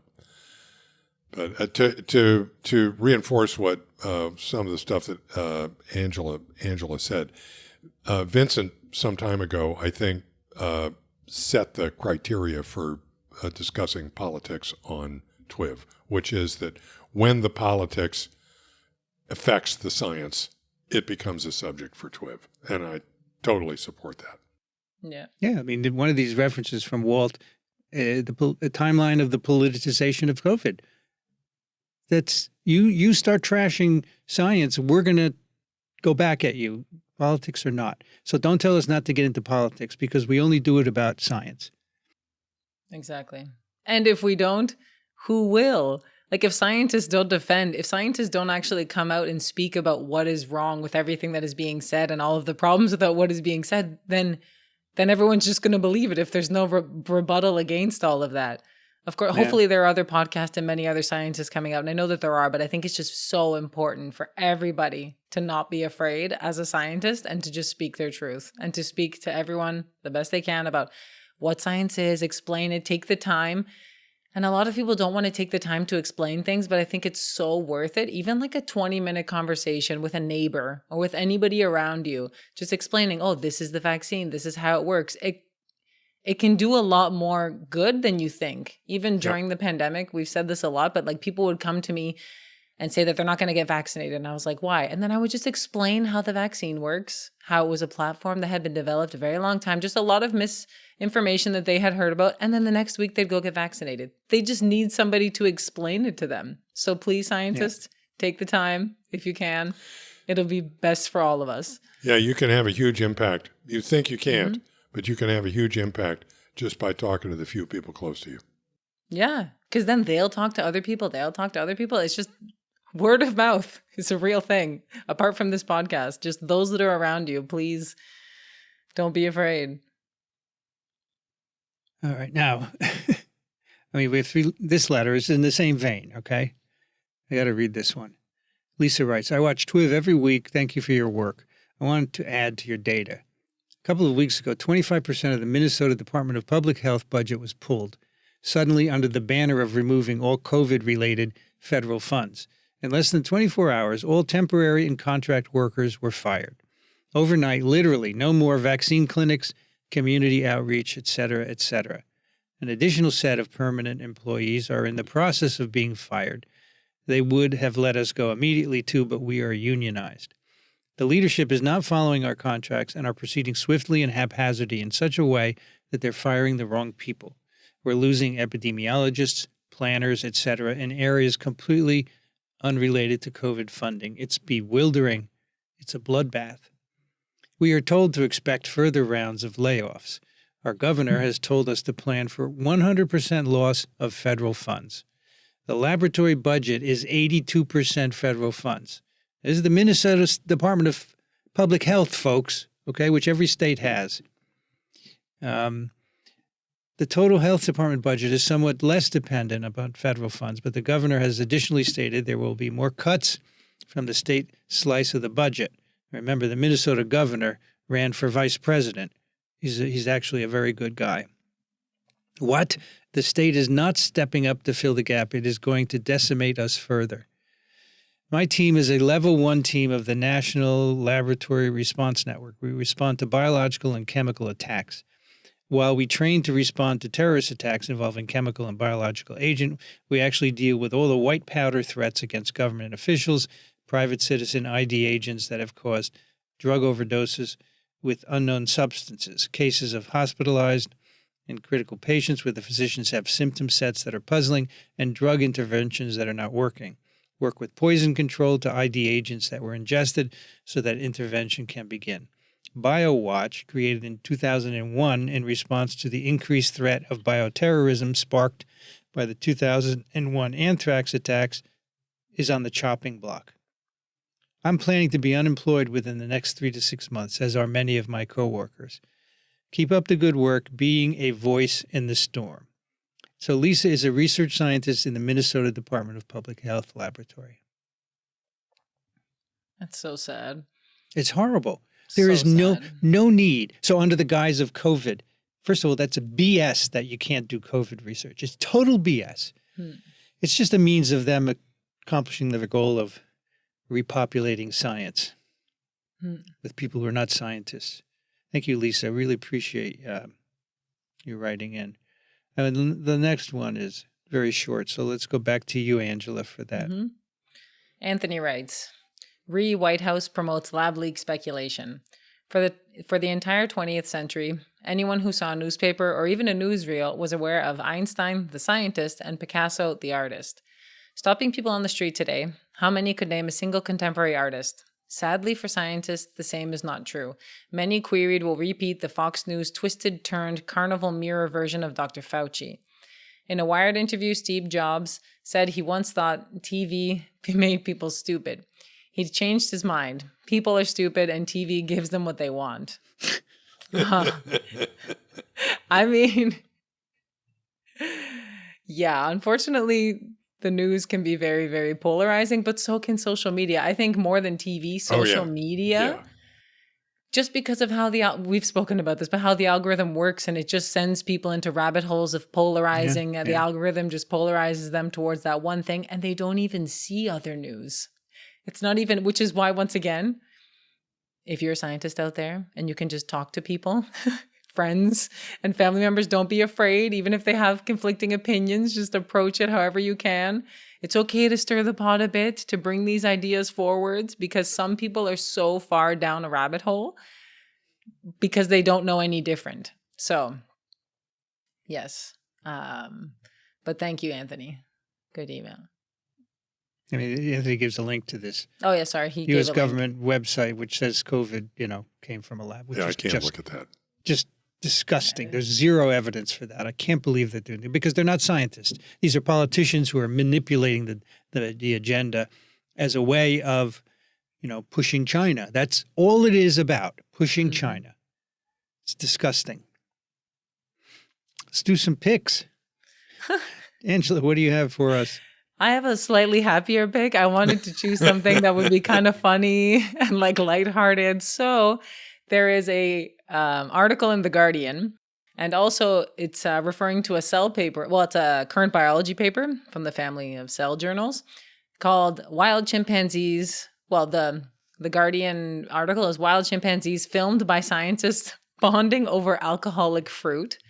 And then the paper itself is Wild Chimpanzees share fermented fruits. So basically, this is just chimpanzees that the scientists observed eating this fermented fruit that has alcohol in it, and that they were all bonding around bonding. I mean, this isn't inferred behavior like we understand it like that, but it's interesting because they're all like in a huddle kind of, I guess, like within their community, bonding over this alcohol fruit. And they have all of these speculations that if they also, have dopamine release and neurotransmitters like humans do, towards alcohol, and it's kind of like can be part of bonding in a community that can be part of like the social structure, and that it's interesting to think about where humans got our behavior from, and is this like a long-standing role in hominid societies, because now we're seeing it in chimpanzees.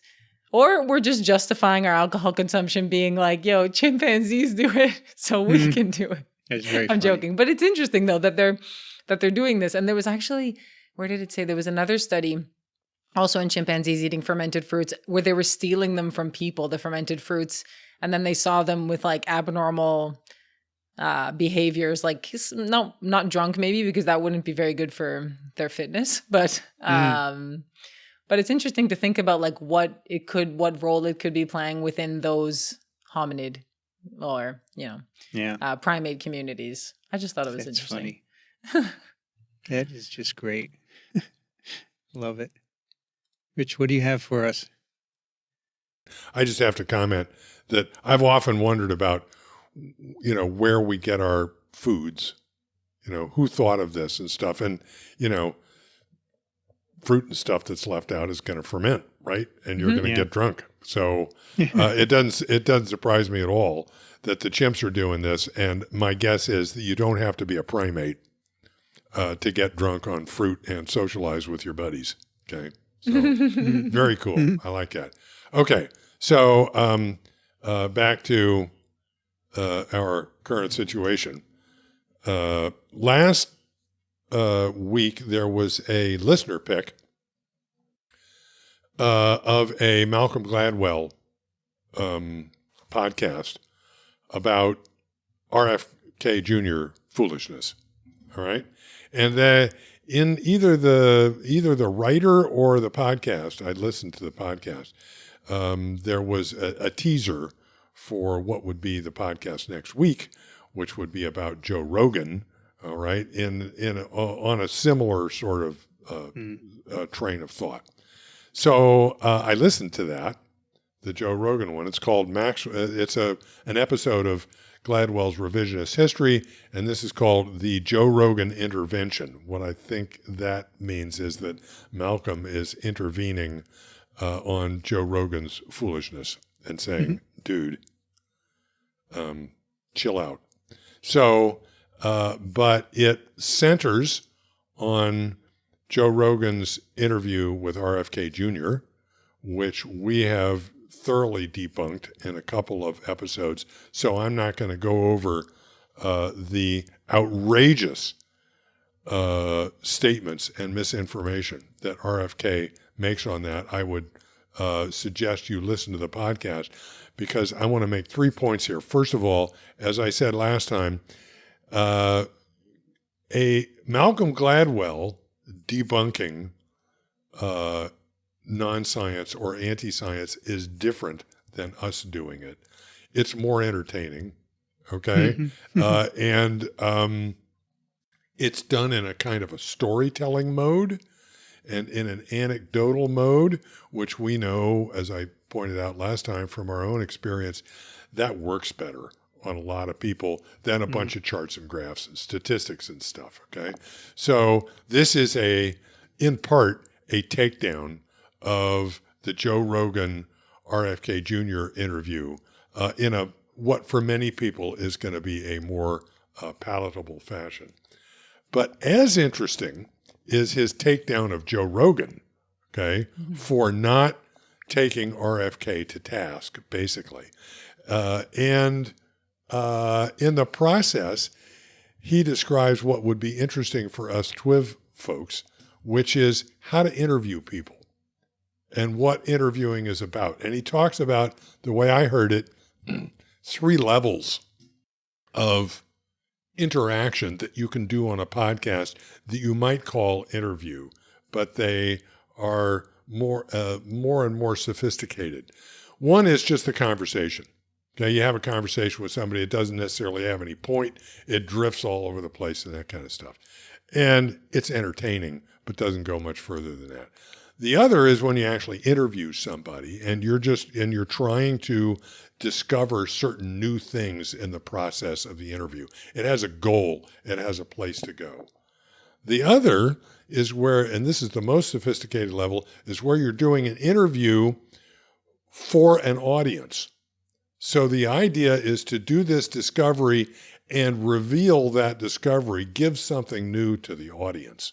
That's more than just you interviewing a person for your own purposes. That's the most sophisticated level. And he gives the Joe Rogan sort of non-interview of RFK, because Rogan only rarely challenges RFK in an appropriate fashion.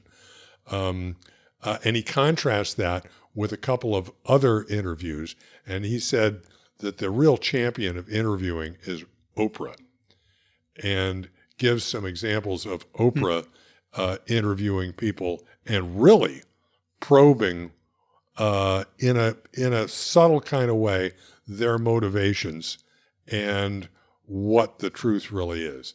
And he also gives us another example, somebody interviewing him and prying loose from Gladwell secrets that Gladwell wouldn't have otherwise revealed. Okay. Yeah. So I thought in particular, since we interview people not infrequently, it was a really revealing a conversation. So at I'd any like rate, to see Oprah interview RFK Jr. that would He be would never interesting. put himself in there. You think No. he would? Because No, he he knows wouldn't. that by going on Joe Rogan, what's Joe Rogan going to ask about every single polarizing thing he's ever said? Because Joe Rogan just wants more views, and he has a very specific audience that does not really overlap with Oprah's, I'm sure. But he only has him there because he knows he's going to get millions and millions of views by saying ridiculous things. Rogan's not interested in discovering the truth. No, He's interested No. in promoting his But podcast. what is Clickbait. really disturbing is that Rogan interview was on YouTube, where they have a policy about medical misinformation.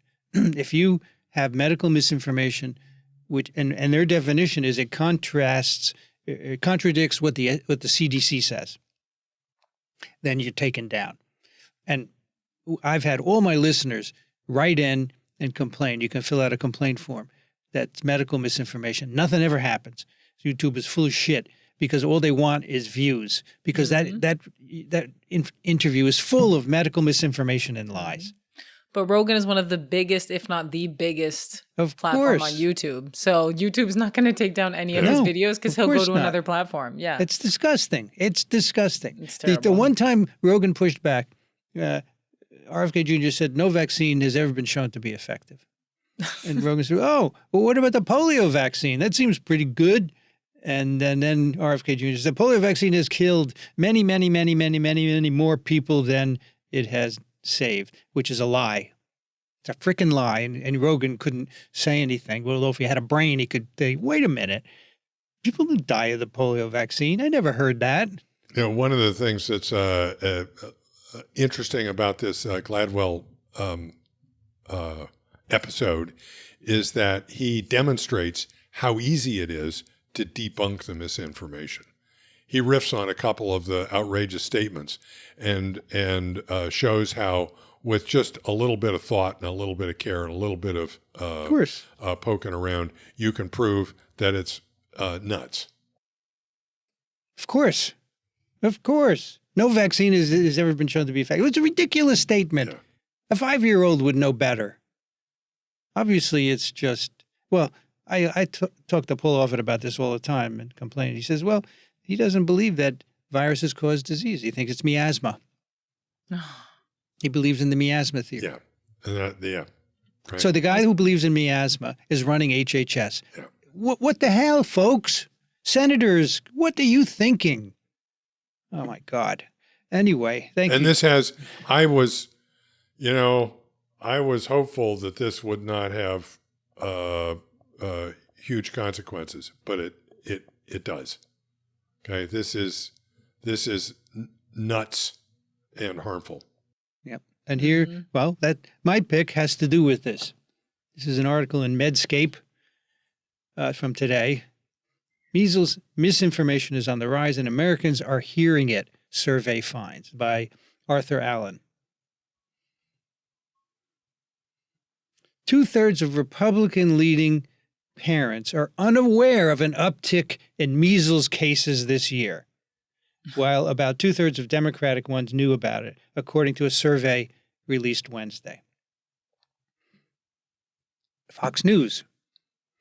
Republicans are far more skeptical of vaccines and twice as likely, 1 in 5, as Democrats, 1 in 10, to believe the measles shot is worse than the disease, according to the survey.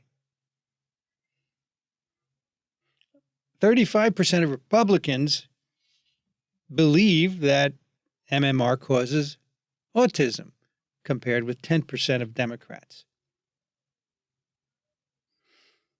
And these trends are going up, right? This is crazy. It's so wild. The worst part is that this RFK interview on Rogan, how many people have watched that? Yeah, And a most lot. of them American. It's probably half of the United States. I would say, especially like men between the ages. I think his audience is 15 to like 40, which is Rogan's like main audience. Oh. Yep. Anyway, this is a very depressing article. There is no reason why this should be political party driven, except that one party is getting its news from the wrong source. Mm-hmm.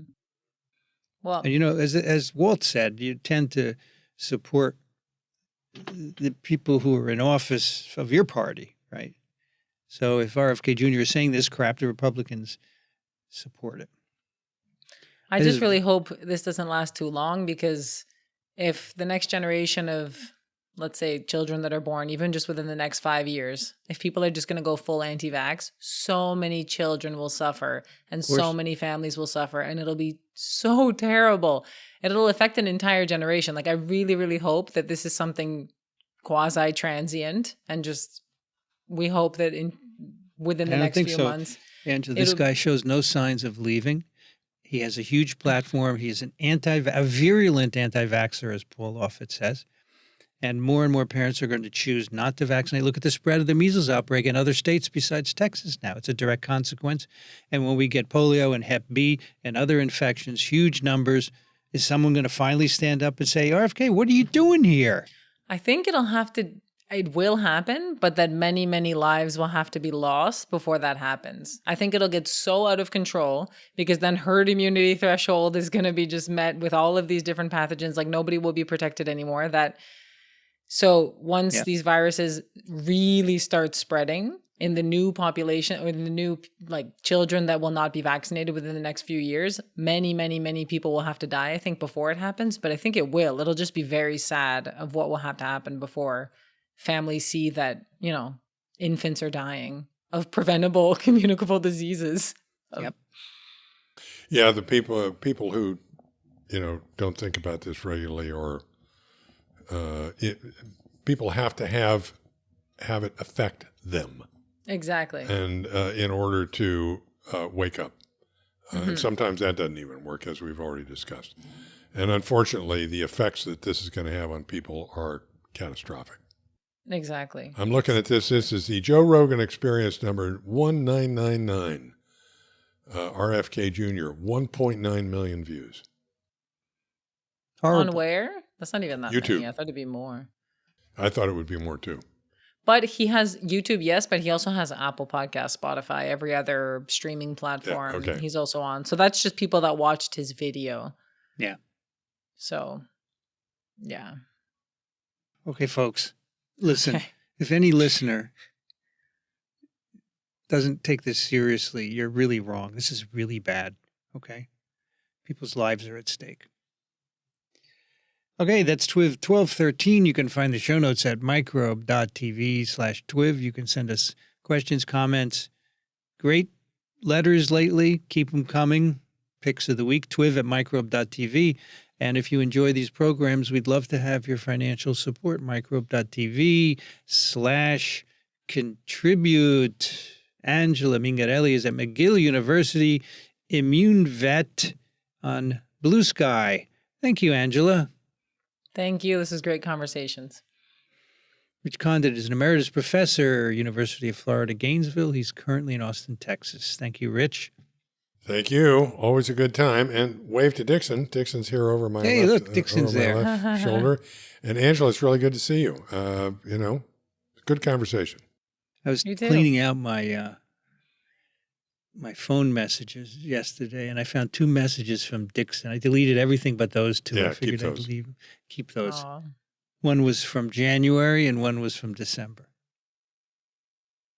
I'm Vincent Racaniello. You can find me at microbe.tv. Microbe.tv is also on Blue Sky. Microbe TV, no period there between microbe and TV. Microbetv.bsky.social. I'd like to thank the American Society for Virology and the American Society for Microbiology for their support of TWiV, Ronald Jenkins for the music, and Jolene Ramsey for the timestamps. You've been listening to This Week in Virology. Thanks for joining us. We'll be back next week. Another TWiV is viral.